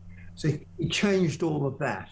Yeah, that what he did. I remember this. What he did effectively was Carl Beech had never. Starmer has never apologised for the Carl Beech incident investigation that he brought about. Yeah. Never apologised. Because the police should be sceptical, shouldn't they? And what Starmer and the powers that be told them is stop being sceptical. Do you remember they started issuing these ridiculous statements, these public statements saying, if you come in and you accuse someone of rape, you will be believed. That's ridiculous. That is ridiculous of a police officer, and that's what. And in Operation Midland, they went on television and radio and said all the things that Beech had told them, and said people who would support those views would be supported and believed. And of course, some other people came forward, not genuine people, but others did come forward to support Beech. But Beech's comments, as at his trial, and Sir Richard Enrique's report on Operation Midland, all found that he was a liar. So not a fantasist, he was a criminal liar. And now he's out of prison. Yeah. I, for one, am hoping that the Minister of Justice in their licence has made absolutely sure, A, he can't come anywhere near me, and B, that he can't repeat the falsehoods that he did under Operation Midland. I've got security about that. So apart from you, as I said earlier, Lord Bramwell, the former Chief of Armed Forces, he was implicated. His home was raided. His poor dementia-suffering wife finding that to be a terrible ordeal. Of course, Lady Britain, the widow of the late Leon Britton, her home was also searched, ruining, as she said, the final weeks of her cancer-stricken husband. Can I say about those searches of our houses? Yeah, you had it as well. Yeah, go on. The judge who gave the Metropolitan Police the search warrants, the power to search our houses, has made it clear that the Metropolitan Police Service lied to him to get their search warrants. He tried to complain about the Met Police to the police complaints body, and they refused to have a proper inquiry. And that's from the district judge who issued their search warrants. Harvey, can you just explain to us, or try to summarise what this did to you, what this man did to your life? Well, completely destroyed it. I lost my job. I've been in employment for quite a number of years. I lost my job. I lost my repute. My house went with my job. I lost that. I started getting death threats. I couldn't stay in the country. I had to go abroad to live for a year. And when I came back, I had nothing, because I've been working for over a year. So utterly destroyed my life and that of my partner, and destroyed the relationship that I had with many of my friends and colleagues. It's disgraceful what happened to you, Harvey. Harvey, I've got to move on only for reasons of time, but it's always excellent to have you on. And once again, I think the nation owes you an apology for what happened. And I, for one, don't think that Carl Beach should be roaming the streets a free man. He should have done many more years than this. Thank you so much for joining us, Harvey Proctor, their former Tory MP. His life was ruined by this little tow rag, Carl Beach, this man who told the most ridiculous lies that were believed by the police. Keir Starmer, the Director of Prosecutions, Public Prosecutions, telling the police, we need more rape convictions, so stop. Whenever anybody says they were raped, believe them. That is ridiculous. If the police are told not to be sceptical, then they're essentially being told not to do their jobs. That is absolutely absurd. Of course, they should be sympathetic towards people saying they were raped, but should they believe them just like that? I don't think so. Let's go to break. We'll take a couple of calls when we come back. Stay where you are.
Across the UK, on DAB+, on your smart speaker, on your smart TV, and on your side. This is Talk. A little later in the show, we're joined by former Met Police Detective Peter Blexley to discuss the appalling rape of this poor little 12-year-old girl in Nuneaton by a 23-year-old migrant in Asylum. When I say a little later, I actually mean right now. So, Peter Blexley, welcome to the show. Good afternoon. This is shocking, and I think it adds fuel to the fire of our fears in this country that we have somehow imported a sex crime epidemic. The latest story being this horror in Nuneaton, a 23-year-old migrant asylum seeker who went up to a 12-year-old girl in Nuneaton, nice little town in the Midlands, and basically said, how old are you? And she said, are you 19? Are you 16? Are you 20? Are you 21? She pretended she was 19. She was actually 12. Quite why this guy felt that her age was particularly relevant when he was off to rape her, I don't quite know. There he is. But yeah, 12-year-old girl he abducted and raped. He awaits sentence. But he's just the latest of all these horror stories we keep hearing. Only a few months back, not far from Nuneaton, these two guys tried in the same court as our friend there, the Warwick Crown Court, in Leamington Spa. Remember the two Afghanis who said they were 17, or probably more like 27. They abducted a 15-year-old girl and raped her in a park. So more and more of these sex crimes, either asylum seekers and migrants being charged with them or convicted, prosecuted successfully of them, going to jail, more and more of them. There is this fear that by allowing in thousands and thousands and thousands and thousands of young men of sexually active age who come from very different cultures with very different attitudes to women, by letting them into this country, we have caused ourselves a sex crime problem. What do you think? These fears that you speak of are actually a reality. Not only the rape of our children, but, say, for example, the murder of Rhiannon White, and there's others. We have deliberately, the government have deliberately allowed a flood of illegal immigrants into this country, so many of whom are going on to rape, murder, so many of whom are wanted in different European jurisdictions for very serious crimes. And this government, when Starmer talks about loving this country today, it's utter nonsense. 541 illegals have entered the country by 8 figures in the past 2 days. Starmer prioritises diversity over the safety of the daughters of this nation. And if he loved it, he would have declared a state of emergency and invoked special powers so these rapists, murderers and other dangerous criminals could not come into the UK. Yeah, you make a good point. Quietly, as always in these cases, not that many migrants are coming across the channel at the moment, mainly because the weather's bad. But yesterday, the 9th of February, 322 came across the channel, and the day before, Sunday, 219. So as you say, more than 500 have come across the channel in the last 2 days. So still they come. The vast majority of all these migrants, we know this, are young males, and the fashionable way of describing them is young men of military age, but I think probably more pertinently you could say these are young men of sexually active age, and they come from cultures, as I said earlier, with very different attitudes to women. This guy made a lot of play of trying to find out how old this girl was before he raped her, as if that would make a big difference. He actually asked for her ID.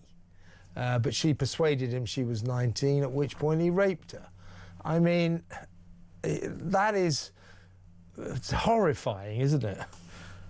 Ahmed Mulakil is a vile, now convicted rapist who comes from a country and a culture so alien to ours, it might as well exist on a completely different planet. And this has been borne out by his raping of a vulnerable 12-year-old girl. But you know what she did on that evening? She went to the park to play. And now her innocence, her future, ripped away from her. She may simply never recover from this abhorrent criminal offence committed upon her. I hope she does. I hope she gets every treatment, every therapy, every bit of love that she needs to try and help her piece back together her life. But let's think about this 12-year-old girl viciously, violently raped by a man. It is utterly, utterly abhorrent, and it could have been prevented. I make no apology for repeating. If Keir Starmer loved this country like he claims to, he could declare a state of emergency. He could invoke special measures. These dinghies could be stopped from leaving the coast of France. To hell with international agreements, to hell with the European Convention on Human Rights, to hell with the European Court on Human Rights. I prioritise our daughters of this nation over his perverse diversity, which is leading to rape, murder and much more. Let's just quickly run through some of the statistics that back up the fact that we do have to worry that we may have imported a crime epidemic, but more specifically a sex crime epidemic. At least 208,000 offences ranging from rape to robbery were carried out over the past 5 years by non-Brits. The number of foreign offenders in our jails, in our total prison population, make up 12% of the inmates. 12% of our prisons are foreigners, foreign nationals. And foreign nationals are 3.5 times more likely to be arrested for sexual offences than British sex offenders. And in terms of our friend Ahmed Mulakil, the rapist who raped this 12-year-old girl, Afghanis, he's an Afghani, Afghanis are shown to be statistically 22 times more likely to be arrested for and or prosecuted of rapes and sexual assaults. This is madness, just letting all these people in without asking them any questions. No doubt when old Mulakil turned up, no questions were asked. We don't go into these people and their backgrounds when we let them into the nation and give them 4-star hotels, 50 quid a week, free food, free doctors, free dentists, free lawyers, and so on and so forth. We just let them in, and now I think we are more and more beginning to see the results of this, and that is more and more sex crimes. That's abysmal, Pete. And of course, all your liberal lunatic lefties have claimed for years that migration is a positive economic thing for the country. Well, yesterday, statistics were released which showed that 75% of these illegals spend their entire existence in this country on benefits. They are an economic drain. Not only are they a danger, they are a drain. This simply has to be stopped. It is damaging the very fabric of our society. It is putting our daughters, our wives, our women at risk, and it simply has to be stopped. It certainly does. Can we trust this government to do that? I don't think so, but let's hope. I mean, you're right, Pete. The first duty of a government is the safety of its citizens. Is Keir Starmer keeping the women and children of this country safe with his migrant crisis policies? Is he hell? Couldn't agree with you more, Pete. Good to talk to you. Thank you so much for your time. Peter Blexley, former Met Police detective there. What do you think about that? Look, what he was saying. I mean, you know, we have imported a sex crime epidemic. We've got a problem. Letting all these young men from foreign cultures into our land, no questions asked. More and more of them, not all of them, of course. Nobody wants to besmirch the reputation of every single asylum seeker in this country, but too many of them, a disproportionate number of them, are breaking our laws seriously. And worse than that, many of them are committing sex crimes, rape and sexual assault. And it's got to be stopped, hasn't it? 03444991000. We'll change of tone when we come back after the break. We're going to talk about sport, Sun Sport, with Arsenal reporter at the Sun, Simon Collins. That next. Stay tuned.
Bangor we genuinely are on resignation watch. There is absolutely no doubt about it. Labour MPs, they say, listen, Keir, your position is untenable. This is all about appointing that rat, Peter Mandelson, who faces a criminal investigation. Can Keir Starmer survive the Mandelson scandal? We have breaking news for you. We've just been talking about, of course, Morgan McSweeney, the Chief of Staff. We've now had another resignation from Number 10. And Keir Starmer's Director of Communications, Tim Allen, has now also resigned. The plot is thickening. The noose is tightening.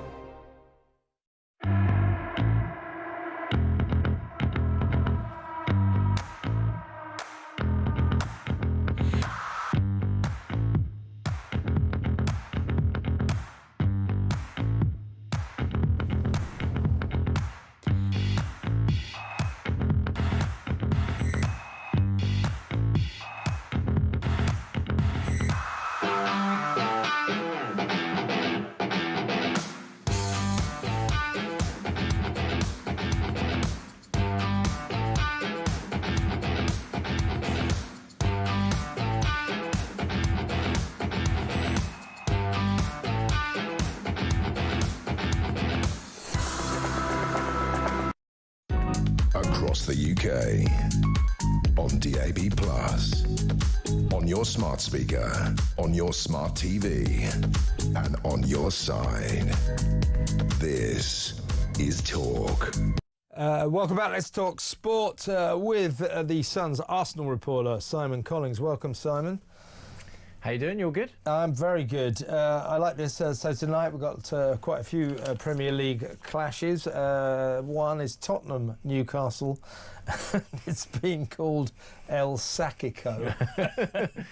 Which of the managers do you think may be sacked, if not both? I mean, I think Thomas Frank really needs to win at Tottenham. I feel like we've said that for quite a few weeks now, but particularly when they played at home, you've seen the atmosphere, the mood around the fans, and given they've got this big break after this game tonight until they play Arsenal in the North London derby, I think if he loses, the pressure around him is going to be so great, and the fans are really going to call for change.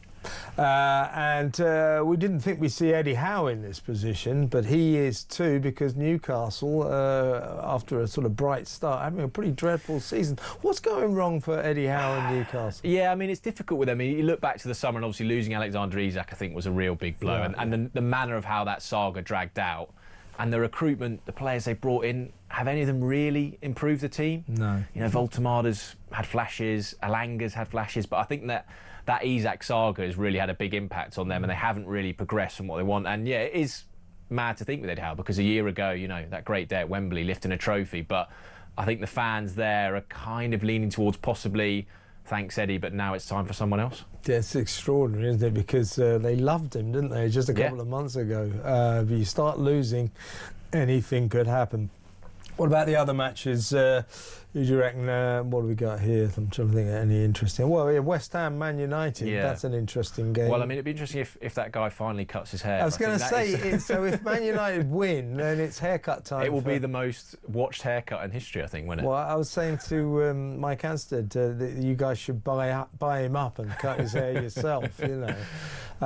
Yeah, so he could get a haircut. He could finally get a haircut, yeah. And for United, I mean, they've been going great under Michael Carrick, haven't they? I think they've surprised a lot of people. Yeah, right. And suddenly now, you know, I think they look like a really strong contender for Champions League football, and you'd kind of back them to do it for me, particularly when, you know, talk about games, they've just got the Premier League, no cup competitions, no Europe, they can fully focus on that top four. And talking of potential sackings, if West Ham lose at home, surely Nuno will be in trouble. Yeah, I mean, Nuno feels like one where, when he came in, he really had to get them firing quickly, and he really did struggle, didn't he? He didn't really see the upturn we thought. He didn't get them firing quickly, no.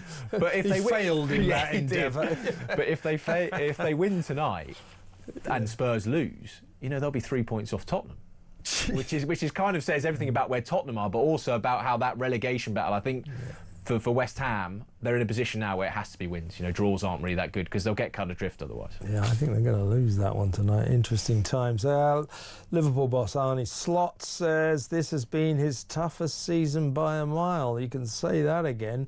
Again, the question about him and Liverpool is what's gone wrong? I mean, they were untouchable, invincible last year. I mean, now everybody fancied themselves against that lot. Yeah, and if you think again, it almost comes back to Isak, doesn't it? We spoke about it with Eddie Howe and Newcastle, but Isak hasn't really been the kind of signing they thought he'd be. Obviously had the injury problems. And yes, Slot opened up quite a lot in his press conference today. Said it is his toughest season. It'd be unacceptable if they don't make the Champions League. But the way United are playing, the way Chelsea are playing, the way Villa, it's hard to see how they break in, I think. I'll tell you what, the way Liverpool are playing, they'll be in a relegation battle if they're not careful. Really bad season for them.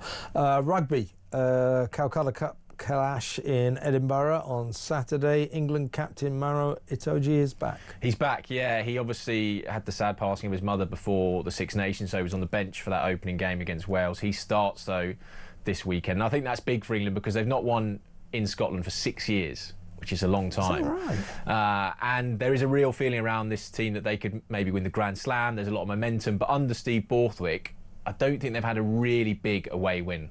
Going away from home, away from Twickenham, where we know they're great.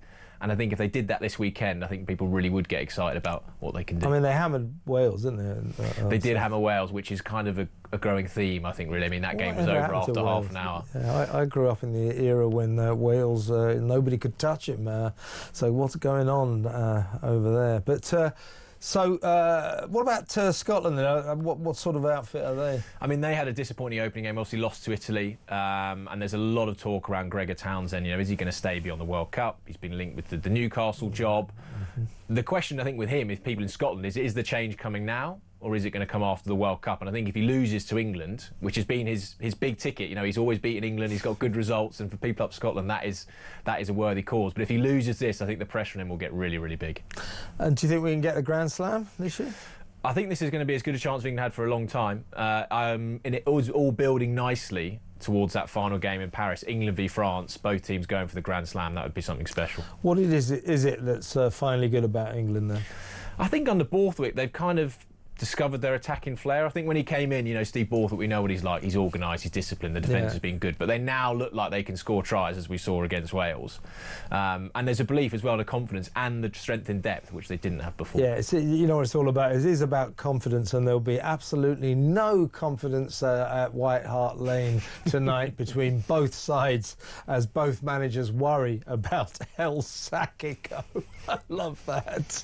Maybe they'll both get sacked. It'd be a good story for you, Simon. Simon Collins, Arsenal reporter for The Sun. Thank you so much. Now, when we come back, we're going to go through, after the 6 o'clock news, we're going to go through some of the big stories of the day with our Samara Gill. She was in Birmingham yesterday. I want to talk to her about the battle for Birmingham. Is it becoming a caliphate and Islamic city? That next. Stay tuned.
the UK. On DAB+, on your smart speaker, on your smart TV, and on your side. This is Talk.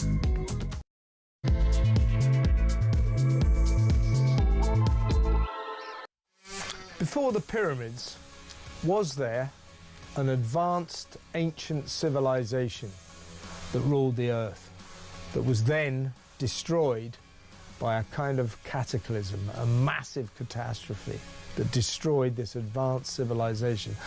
Some historians believe that before the pyramids, ancient history, that this earth was inhabited by a very advanced technological civilization that got destroyed by a massive cataclysm. We'll talk about that in a little while. First, though, and we're going to take your calls as well. 0344499 1000. Lots to talk about today, and lots to talk about with my next guest.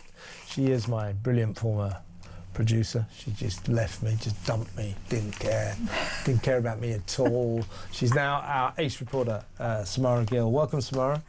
Hello. Yeah, it was a very, very messy breakdown of that. We've had a very messy breakup, we really did. You can read about it in Kev's memoir when that comes out. You can read about it in my bitter tweets that I've been sending all day.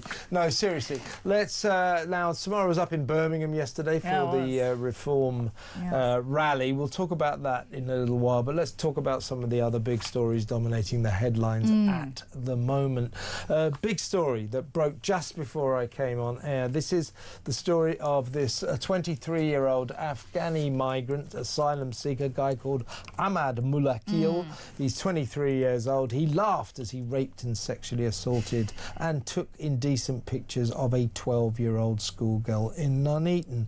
Horrifyingly, he apparently, before this assault, asked her how old she was. Are you 21? He said. Are you 19? Are you 16? She pretended she was 19. He even asked for ID, but then he forgot about that nuance and raped her. The question is, have we imported, this is the latest of an increasing number of these kind of crimes, rapes, sexual assaults by asylum seekers or migrants, refugees.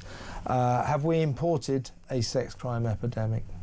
I mean, he did this just 4 months after he arrived in the country. That's merely weeks before he decided to go and assault one of our own British citizens. So yes, we have imported this. I mean, time and time again, we see a difference in values that is brought up in all these cases. You know, I didn't know, I've got a different attitude, this and that. I really think that we have discounted through different things like the feminist movement, the woke movement. We've completely discounted what it actually is to bring people like this into the country.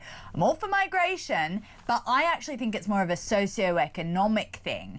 These people are craven enough to pay people smugglers, criminals, money. They are the lowest of the low. These rapists is what I'm talking about now. Not all of them are rapists, but it really is a very low level of person that we bring in. And it's just one day after another, another one. I mean, if I'm not mistaken, was it George Finch, the Reform councillor, who brought this up? Almost probably half a year ago, when he wasn't really allowed to talk about it. I'm not sure if this was the exact case. I'll have to double check everything, but I'll tell you what he would have been referring to, apart from this case, is the case of the two Afghanis who raped that 15-year-old girl in Leamington Spa, which is just down the road from Nuneaton. For all we know, we don't know this, folks, but you know, they might have been in the same asylum seeker hotel as Ahmad Mulakil, so we don't know. But this nice area of the Midlands, all of a sudden, these rapes. That's what George Finch would have been referring to. So just down the road we had another two. All around the country, more and more migrants and asylum seekers are being charged with or prosecuted of sexual offences. The statistics generally are 208,000 offences ranging from rape to robbery were carried out over the past 5 years by non-Brits. There are 12% of the total prison population of foreign nationals. That's more than 10,000 of them. Foreign nationals are arrested at 3.5 times the rate of Brits for sexual offences, and Afghanis, the ones in Leamington Spa, are now this monster in Nuneaton. Afghanis are 22 times more likely to be arrested for or prosecuted of sexual crimes than British nationals. That is terrifying, isn't it? It is terrifying, and it goes back to, I mean, just reading the details of the case, you know, knowing that he actually attempted in court to blame the victim. He kept trying to blame the girl.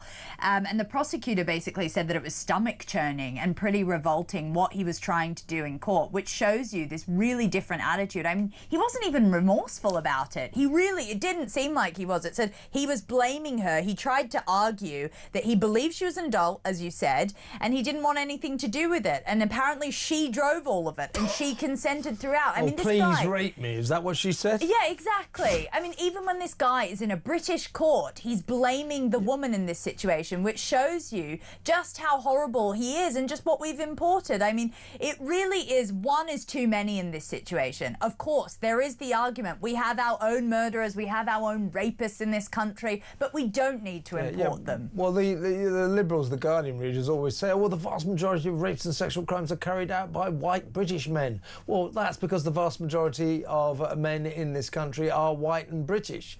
But proportionally, the number of asylum seekers and migrants committing sex offences is disproportionately high. Therein lies our problem. What do you think, folks? 03444 99 1000. This guy, though, Mulakil, you know, how old are you? Have you got ID? He actually asked her for ID. I'll tell you what I think his thinking was. If I can establish that she's over the age of consent, it'll be okay for me to rape her. I think that was his thinking. Extraordinary. Well, it's not actually, Mulakil, whether or not she's 12 or 19. We in this country take a dim view of raping women, and if they're a 12-year-old schoolgirl, I hope that he hasn't been sentenced yet, but when they do sentence you, I hope they throw the key away. I really, really do. So sex tourism that you've spoken about a lot, that's kind of what it seems. It seems like 4 months in, he had an objective. I'm just obviously speculating here, but it just really does seem like that. What a sick individual. Yeah, absolutely. Let me know what you think, folks. 03444 99 1000. Let's talk about Keir Starmer. The Telegraph reporting to contradict his own story that he was shown proof of Mandelson and Epstein's close friendship before he appointed Mandelson to the position of our ambassador in Washington. He said, oh, Mandelson told me he barely knew Epstein. Well, the Telegraph is saying that's just not true. He did know. So another suggestion that our Prime Minister, to get out of this scrape he's in, this predicament he's in, is simply lying through his teeth about this terrible error of judgment of producing that loathsome creep, or promoting that loathsome creep Mandelson to the position of our ambassador in America. You know, Starmer's clinging on, but he's going to go, isn't he? I actually don't think so.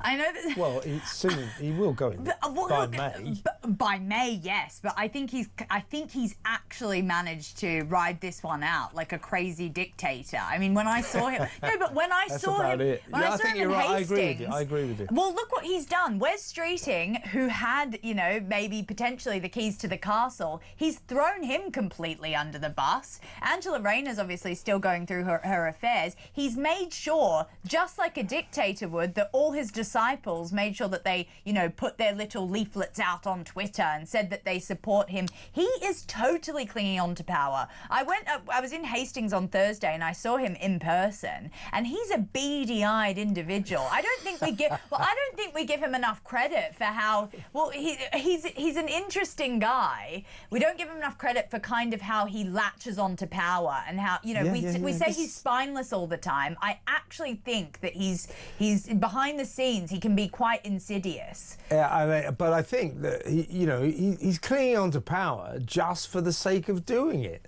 I mean, he must know he's a dead Prime Minister walking. I agree with you.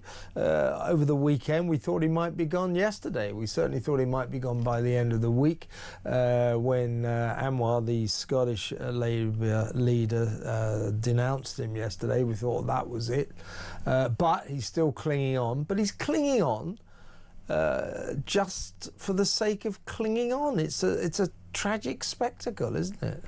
It is a spectacle, but I think that was the whole issue with Mandelson, because people are saying, he was this architect of new Labour. He totally revolutionised, middle ground Labour. And obviously that's why so many people like Streeting, Starmer, etc. were so close to him, because he shepherded up all these people and they've got ties to him. So yes, Starmer's clinging on, but I don't think that he would let someone like Mandelson get in his way of power. He's, just look at the phraseology that he's using. We're gonna go forward. A change in leadership would only disrupt the movement of how the nation is going. This is someone who is hiding behind this edict of the country in order to hold on to his power. Yeah. And it's very interesting. I mean, you just need to look at his language to understand that he's shape-shifting. Let's do that. Let's do exactly that. This is Starmer earlier today. I am their Prime Minister, and this is their government. And I will never give up on that fight. There are some people in recent days who say the Labour government should have a different fight, a fight with itself, instead of a fight for the millions of people who need us to fight for them. And I say to them, I will never walk away from the mandate I was given to change this country. I will never walk away from the people that I am charged with fighting for. And I will never walk away from the country that I love. Blah, blah, blah. There he is, channeling Theresa May. Do you remember that? It's been the privilege of my life to serve the country I love. And now we go, the country I love. They love this, the Prime Ministers, don't they? He's gone by May, though, hasn't he? Is he? Yeah. Is he? I mean, who's going to challenge him? He does seem to swipe. Let's see now. No. Wes Streeting, Ed Miliband, Angela Rayner. Wes Streeting, count them. Wes Streeting will. He won't now because he's Mandelson's best chum and everybody knows it. Which Starmer made him do. Starmer made him expose those text messages and fall on his own sword. Yeah, but okay. So Wes Streeting, we knew at the weekend he was finished. He's not going to make it. His big dream of number 10 Downing Street is over because everybody knows he was like that with Peter Mandelson. Kiss, kiss. That's not a good look. He's released his own WhatsApps and messages and emails to Mandelson to try and exonerate himself. They don't do that. Oh, you go to America? Oh, kiss, kiss, enjoy yourself, kiss, kiss. Yeah.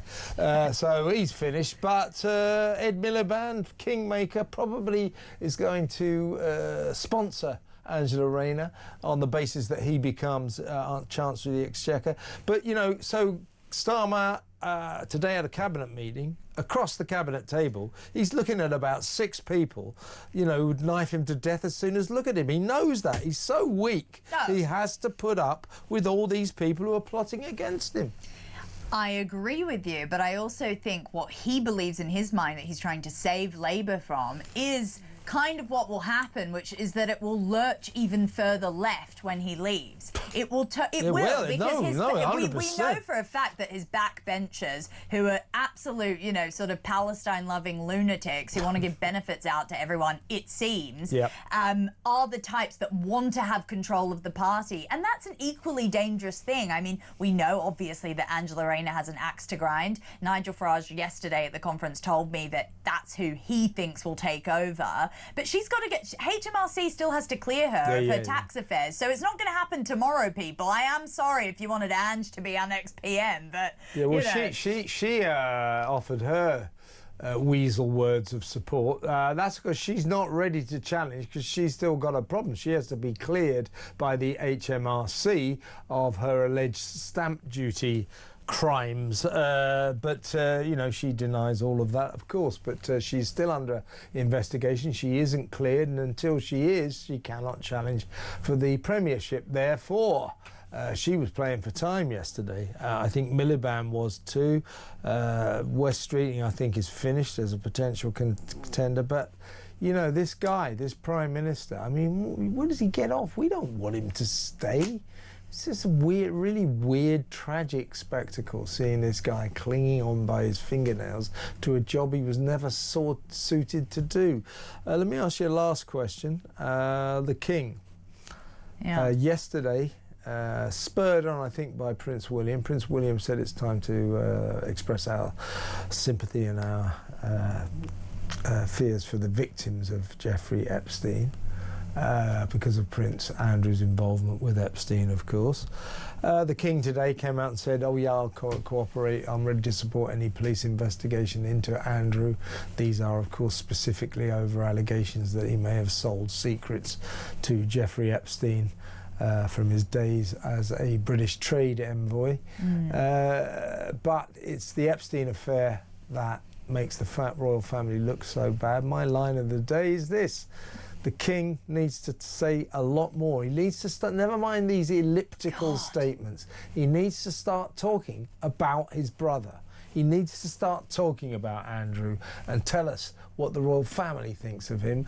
And he needs to do something about the awful fact that the royal family, Prince Andrew, as he was then, allegedly with financial help from the late Queen, gave Virginia Giuffre £12 million hush money to keep secret the nefarious crimes of Jeffrey Epstein. The royal family handed over £12 million to keep Epstein's crimes secret. That is a shockingly bad look, and the King had better apologise and he had better explain it. Am I right?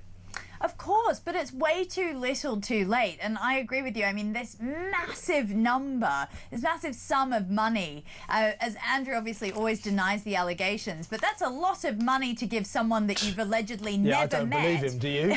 Well, you've never... You deny it all you like, Andy. No one believes you. Well, Kev, it's a very expensive trip to Pizza Express in Wapping. That's what I'll tell you. I mean, that...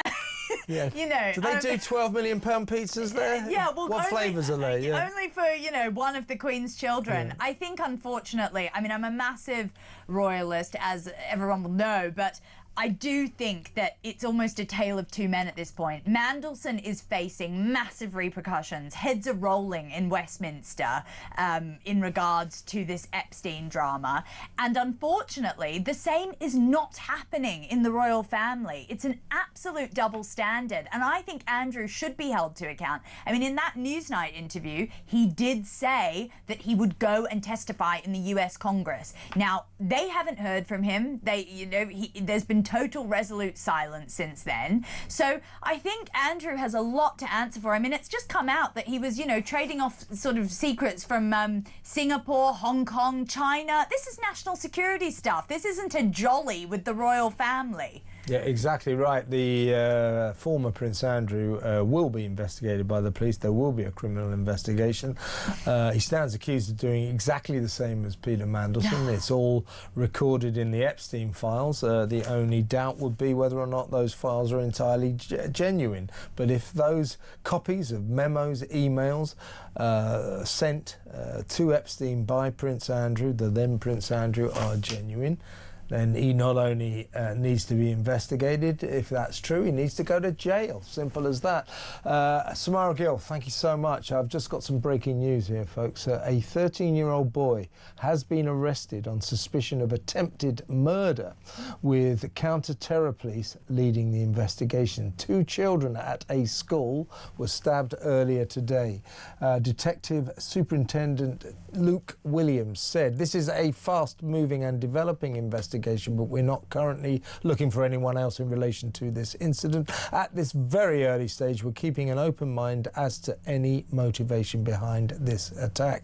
However, Due to the surrounding circumstances, the investigation is now being led by officers from counter-terrorism policing in London. We'll keep you posted, keep you updated with that developing breaking story. Thank you to Samara Gill. Let's go to break. When we come back, I think we're going to talk about an ancient civilization that got lost in the mist of time. That next. Stay tuned.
We genuinely are on resignation watch. There is absolutely no doubt about it. Labour MPs, they say, listen, Keir, your position is untenable. This is all about appointing that rat, Peter Mandelson, who faces a criminal investigation. Can Keir Starmer survive the Mandelson scandal? We have breaking news for you. We've just been talking about, of course, Morgan McSweeney, the Chief of Staff. We've now had another resignation from Number 10. Keir Starmer's Director of Communications, Tim Allen, has now also resigned. The plot is thickening. The noose is tightening.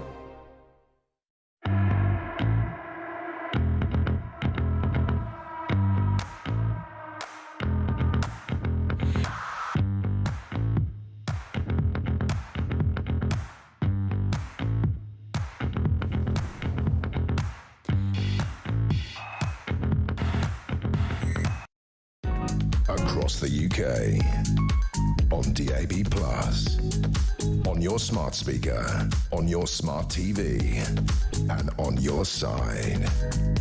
This is Talk.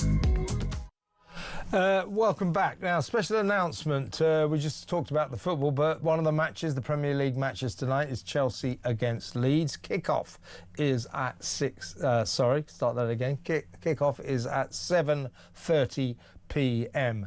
That will be on Talk and on Talk Sport. But if you stay tuned to Talk, that match will be here now. Tonight Talk will be broadcasting live Premier League commentary as Chelsea face Leeds. Kickoff is at 7:30 p.m. Alex Phillips will present her show as usual from 7 p.m. on all of our visual channels. So head over to YouTube, the Talk app, or your smart TV from 7 p.m. if you want to continue watching Alex. There you are. Now, let's talk about ancient civilizations and the intriguing suggestion that before even the pyramids, dating back 40,000 years, the world was kind of ruled by an advanced civilization that was somehow wiped out by some kind of cataclysm, some kind of dreadful global meteorological event or earthquake or whatever. It crops up a lot, this theory. Let's talk to historian, our favourite historian, Ashley Hearn. Hi, Ashley, how are you doing? Hi, Kevin. Good to speak to you. Good to talk to you. I know you're going to knock this down, but let's have a chat about it, shall we? This story has cropped up in a couple of the papers this week. Mysterious carved symbols found across the world could point to a lost human civilization dating back 40,000 years. There are claims that there are these symbols, similar symbols, all over the world, which have uncovered, I don't even know what this means, but I'm going to read it out, have uncovered paradigm-shifting evidence of a lost civilization that could radically rewrite human history. Now, you'll have heard this before. It's not the first time I've heard that before even the pyramids, before human history began to be recorded, there was, according to these theories, to some historians, an ancient civilization that ruled the world, as it were. They were very advanced. Technologically, they knew about geometry, they knew about astrology, and that somehow or other, this civilization was wiped out by a catastrophic global event, some kind of cataclysm. You've heard these theories. What are they based on, and what do you think? Well, I mean, these ideas have been around for quite a long time, sort of at least a century. It's called hyperdiffusionism, and it's the theory that I knew that, of course. Hyperdiffusionism. What is it? Hyperdiffusionism. So it's the idea that all the similarities you can spot amongst different human groups through history, rather than being the idea that they all adopted these ideas separately, they all got them from one single inspiration. And so there used to be the idea that, for example, Egyptians travelled across the Atlantic and brought ideas to, say, Central America, Mesoamerica. Famously, there's pyramids in Mesoamerica. You've got pyramids in Egypt. So did they get that idea from Egypt, essentially? So that was one of the older arguments. And this one is the idea that Egypt itself got its ideas of building pyramids from this ancient civilization. So the chap whose work is sort of in all of these headlines is a man called Matthew Lacroix. He's a sort of independent archaeologist. He's written several books arguing for this sort of ancient civilization, and in a way, sort of all our minds, all our ideas about the divine, etc., have all come from this civilization 40,000 years ago. The evidence essentially is partly because he claims to have found a site in eastern Turkey where he believes that the sort of signs originated. Now, you could say, well, there's some sort of merit. These symbols pop up everywhere. Surely that must mean something. The central problem is that these pyramids are quite common, because if you're going to build a structure, one of the ways you keep it up is you sort of have a flat bottom and a thin top. There's no sort of, you didn't need to invent that idea and spread it around. Humans probably came up with that idea independently.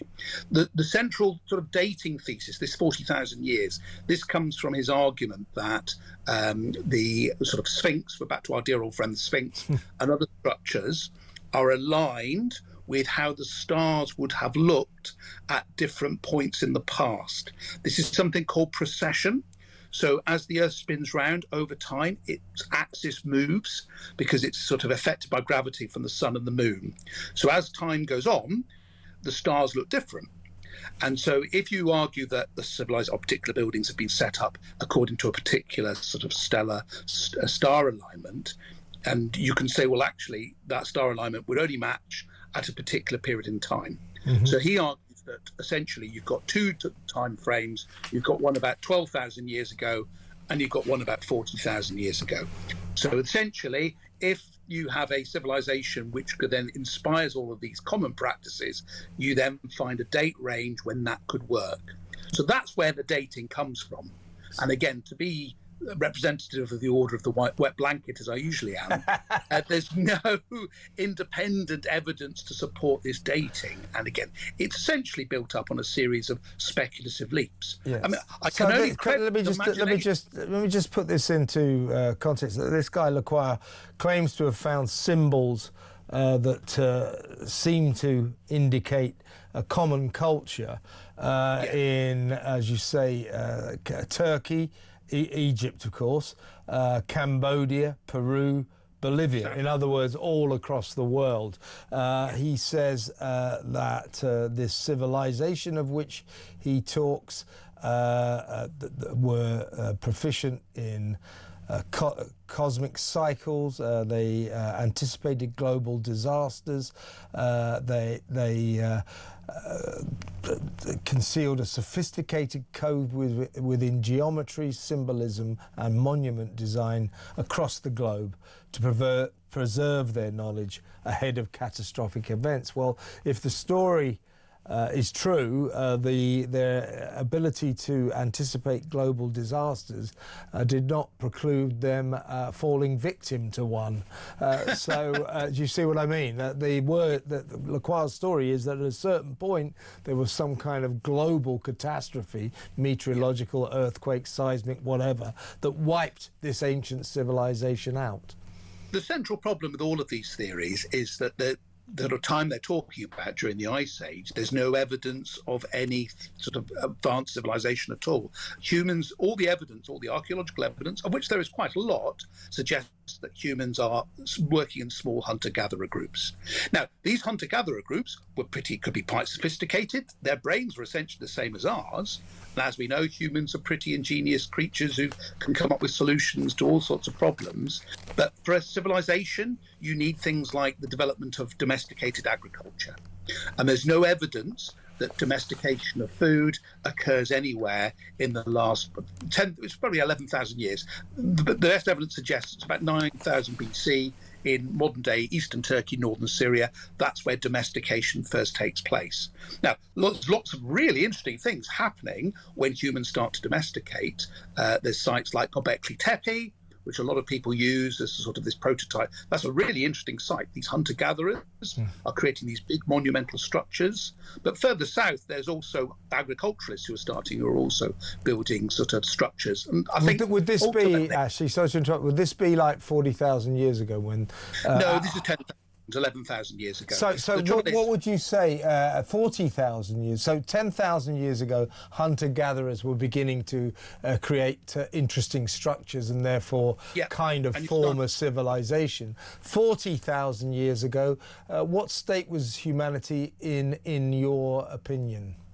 Well, operating in small groups in a very difficult sort of environment where you don't have the last glacial period, but you've got a series of sort of cold snaps where you have glaciers moving down and then other periods of relative sort of stability, but they're quite short. It's pretty erratic. And all the evidence is that humans are having to adapt to very sort of difficult circumstances. I mean, there are examples or evidence for global catastrophes. There's volcanic explosions. There's one about 70,000 years ago, but you can trace humans and human groups moving around. And of course, you remember 40,000 years ago, there's not just us. There are other human species around still at that period. Yeah, there would have been the Neanderthals and all that. Neanderthals, you've got Homo floresiensis, this remarkable little hobbit people who lived in modern-day Indonesia. So there's lots of interesting things going on, but it's very small scale. It's looking at small groups, and you simply can't. There's so many sort of requirements that you need to build a civilization. It's a massive population. You need food. You need trade, you need all of these sort of qualities, and there's simply no evidence for that happening. So your contention, or your knowledgeable contention, would be 40,000 years ago, the idea that some very advanced civilization prospering on the planet is far-fetched. But I'm always going to ask you that: is it at least outside chance possible? I mean, anything is possible. The evidence at the moment doesn't support it. I mean, again, this is an interesting creative theory. The key point is his site that he believes is the source for all of these sort of the civilization, which he believes begins in eastern Turkey. Again, he's got no independent dating. Most archaeologists who work in that area believe that this sort of city is from what's called the Urartu period, the Iron Age. So we're talking in sort of the last 4,000 years or 3,000 years. Okay. So. All right, so listen, fascinating stuff, and I'll tell you what, I'm going to get you back on now because you've intrigued me. I've got to talk to you about the Hobbit people of Indonesia.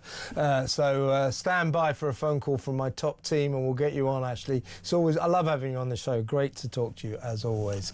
Ashley Hearn, historian, was there an ancient, advanced civilization 40,000 years ago? Ashley thinks not, but it is possible. It's extraordinary. I love stuff like this, don't you? And on that bombshell, let's move on to modern times. We're going to go to break now. When we come back, we will be joined by a friend from The Sun, Will Barker, Deputy Head of News at The Sun, to find out what is in the pages of Britain's favourite newspaper tomorrow. That next. Stick around.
Across the UK, on DAB+, on your smart speaker, on your smart TV, and on your side.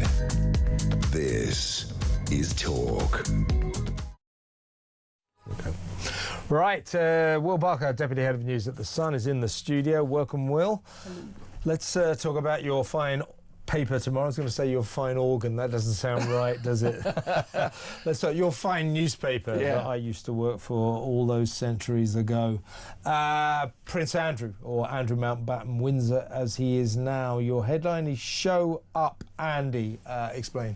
Well, we've had, about 10 days? It feels like so much of this be going on. We've had a lot about Andy and Mandy and Epstein, and it's sort of like it's one of those things the victims have almost got forgotten on all this, really. That's right. And Virginia Giuffre's family have been stood up at a press conference in Washington with a load of politicians to sort of push forward Virginia's law. Which is an idea that I think she originally came up with politicians out there to push back the statute of limitations, so you could just kind of make accusations in any time. So that, in other words, to in the case of historical sex abuse allegations, you dissolve the statute of limitations.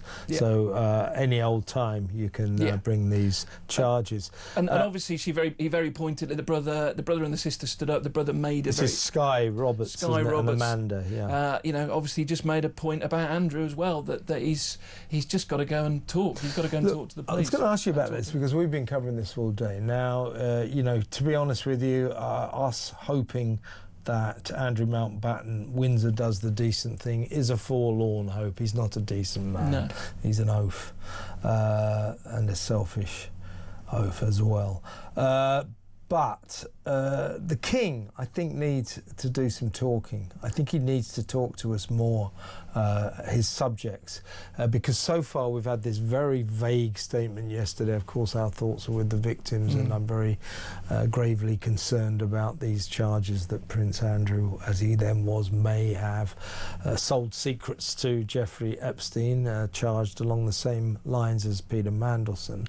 So there was that. And earlier in the day, or Sunday, wasn't it, Prince William and Kate did the same. We were very concerned about Epstein's victims.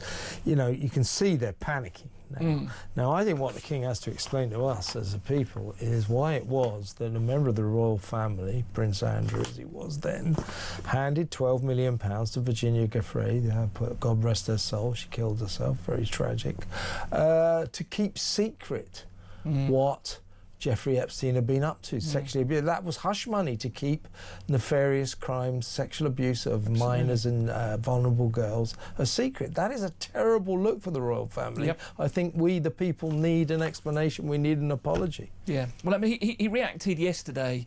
They really don't like it when they get heckled. And he went out on the streets and got a bit of a shouting at. And so I think as a result of that, then came out and made that statement, or through the palace made the statement. There was a bit of a weird convention to it all. But I think once they get more of this facing up to the anger that people are feeling, I think he's going to have to make more and more moves. And I don't really know.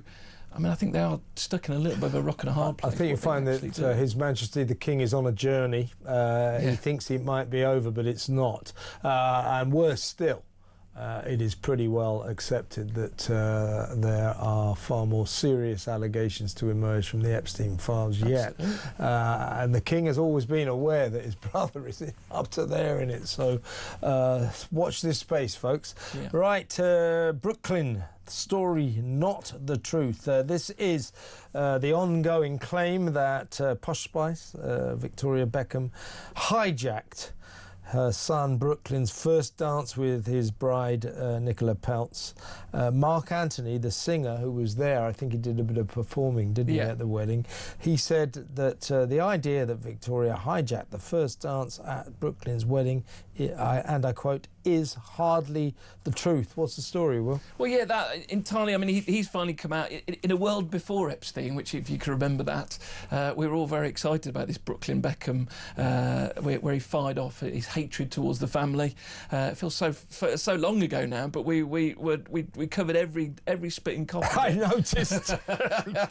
And so we've got a page lead in tomorrow that now Mark Anthony's piped up and put out a statement in which he's sort of now saying, I mean, it's not incredibly revelatory, but he's now saying that that Brooklyn's version is You just don't know where to stand on this one, do you? Because Fat Tony, the DJ who was at the party, at the wedding, playing the discs, and also I think he's a mate of Mark Anthony. He said last week, I think it was on This Morning, yeah, absolutely true, Victoria did hijack the first dance. So you just don't know where to stand, but we'll find out in the end, folks. Right, Candice Brown is browned off. She's a Bake Off winner. She says her pub has been effed up by Rachel Reeves. Explain. Well, this is the latest landlord or landlady rather who's come out in against Rachel Reeves's sort of tax plan. I mean, that Labour are killing the pubs, as we know. I think there's something 1 in 8 or something are now getting affected by it. And Candice has now put out a statement. I think she runs the Green Man in Milton Keynes. Okay. And she said that it's just sucking the life out of them. The business rates, the VAT, the tax, it's just killing their business. Yeah, I mean, she's telling a story that lots and lots of pub landlords are telling, that this government is killing off our pubs. Cheat prospers. Winter Olympic medalist admits to cheating on his girlfriend of 6 months. No, this is the most peculiar thing. You think in your moment of glory... He's just won a medal. Yeah, he just won a medal. Yeah, I hope you like it. I cheated on my girlfriend. That's maybe not the moment to say that, is it really? He got the bronze in the 20-kilometre individual long-distance skiing, isn't he? Yeah. I can't pronounce that name. Can you pronounce that name? Hang on. Sturla Holm Ligri. That's a good version. That's a good, And he immediately said, there's someone I wanted to share this with who might not be watching today. 6 months ago, I met the love of my life and the most beautiful and kindest person in the world. And 3 months ago, I made my biggest mistake. Sorry, I shouldn't be like, cheated on her. I have a gold medal in my life. I only have eyes for... Just the wrong time. That is bizarre. Do you think it'll win her back? I don't know, maybe. That's what he's trying, yeah.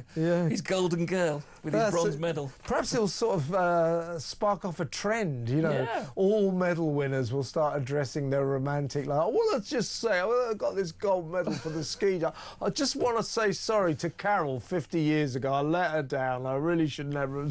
What I love about it is just honesty. I mean, you get in these sort of post-football match games, everybody never really talks properly, do they? They never actually really say what's on their brains. Yeah. And, the old Norwegian really has. You know what you should have done? You should have run that story on a Monday, and then you could have called it a ski Sunday for Monday. There you go. Will Barker from the Deputy Head of News at The Sun, thank you so much for that roundup of what's in The Sun tomorrow.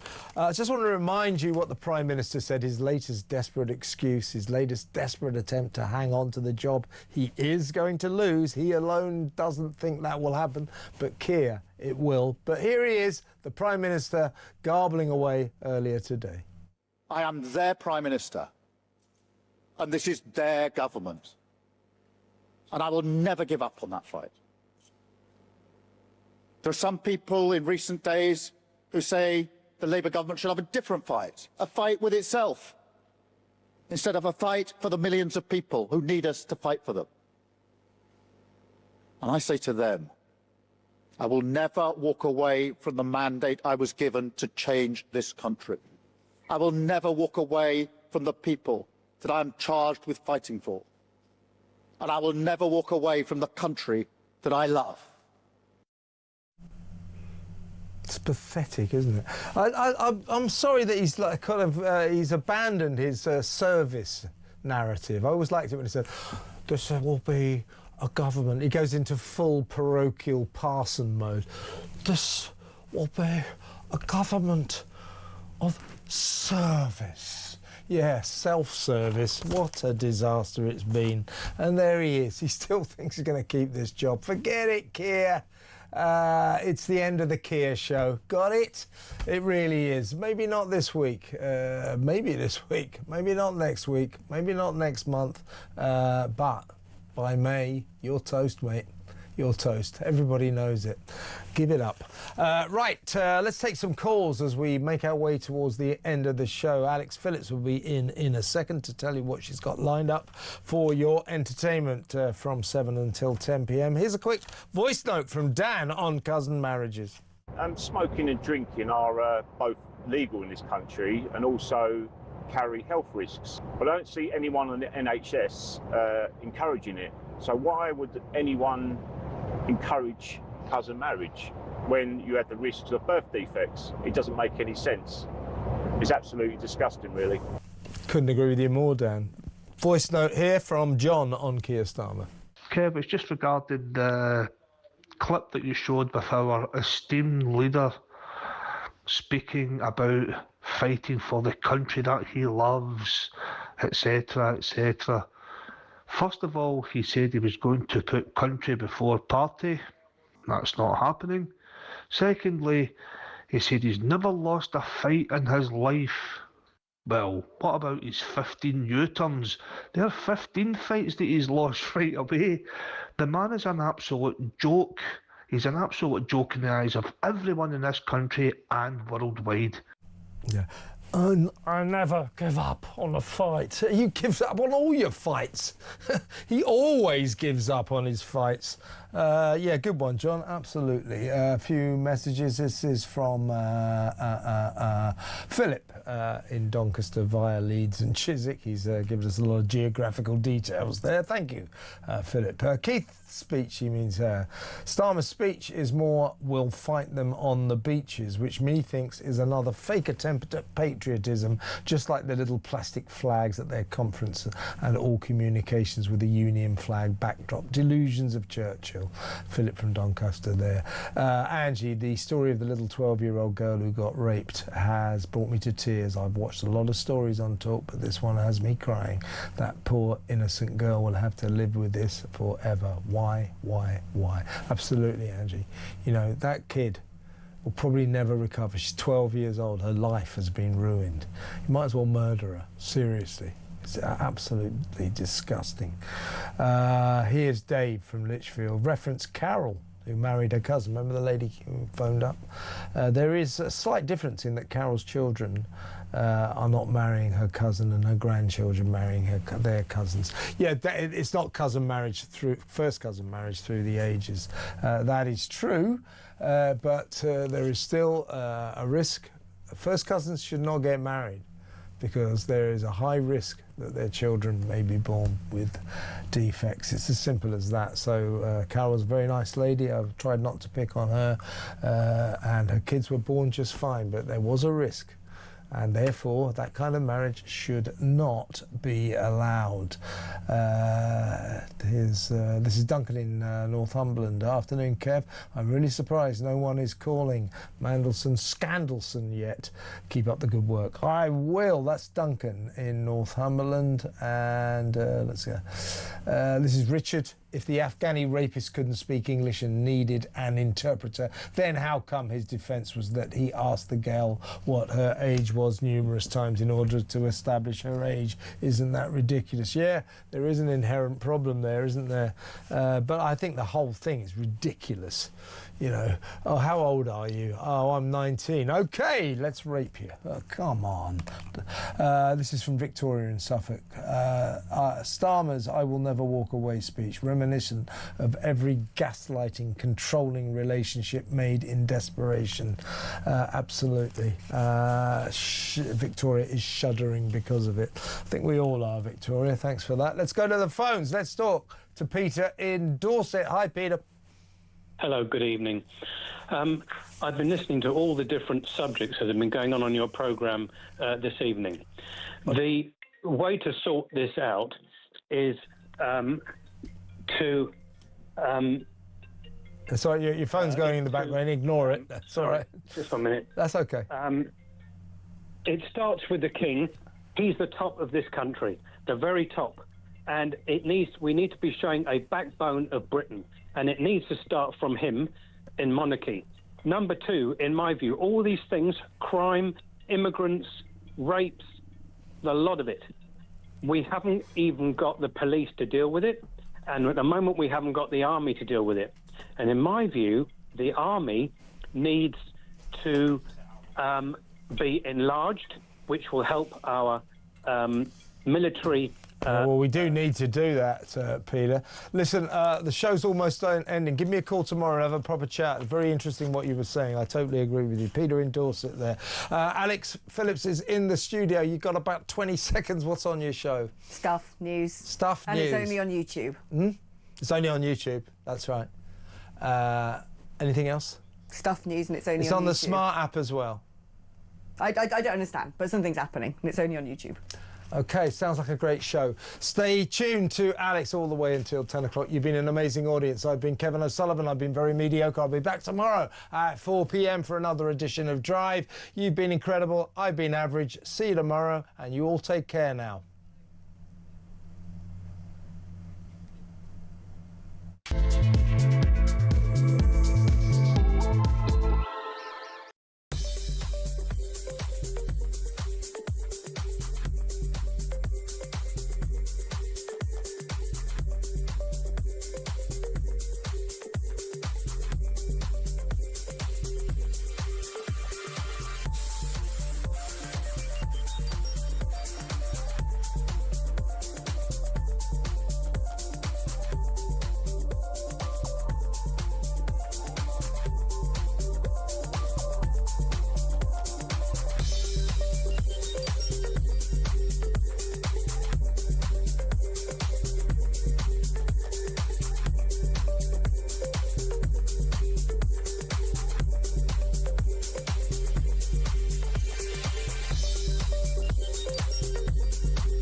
The union bloc vote will be a huge constituent part of who gets elected. Also, the Labour membership will be further to the left, even than the Labour Parliamentary Party. I think all roads lead to Rayner. Now, she's got some tax issues to deal with and sort out, but if she gets that out of the way, I would have thought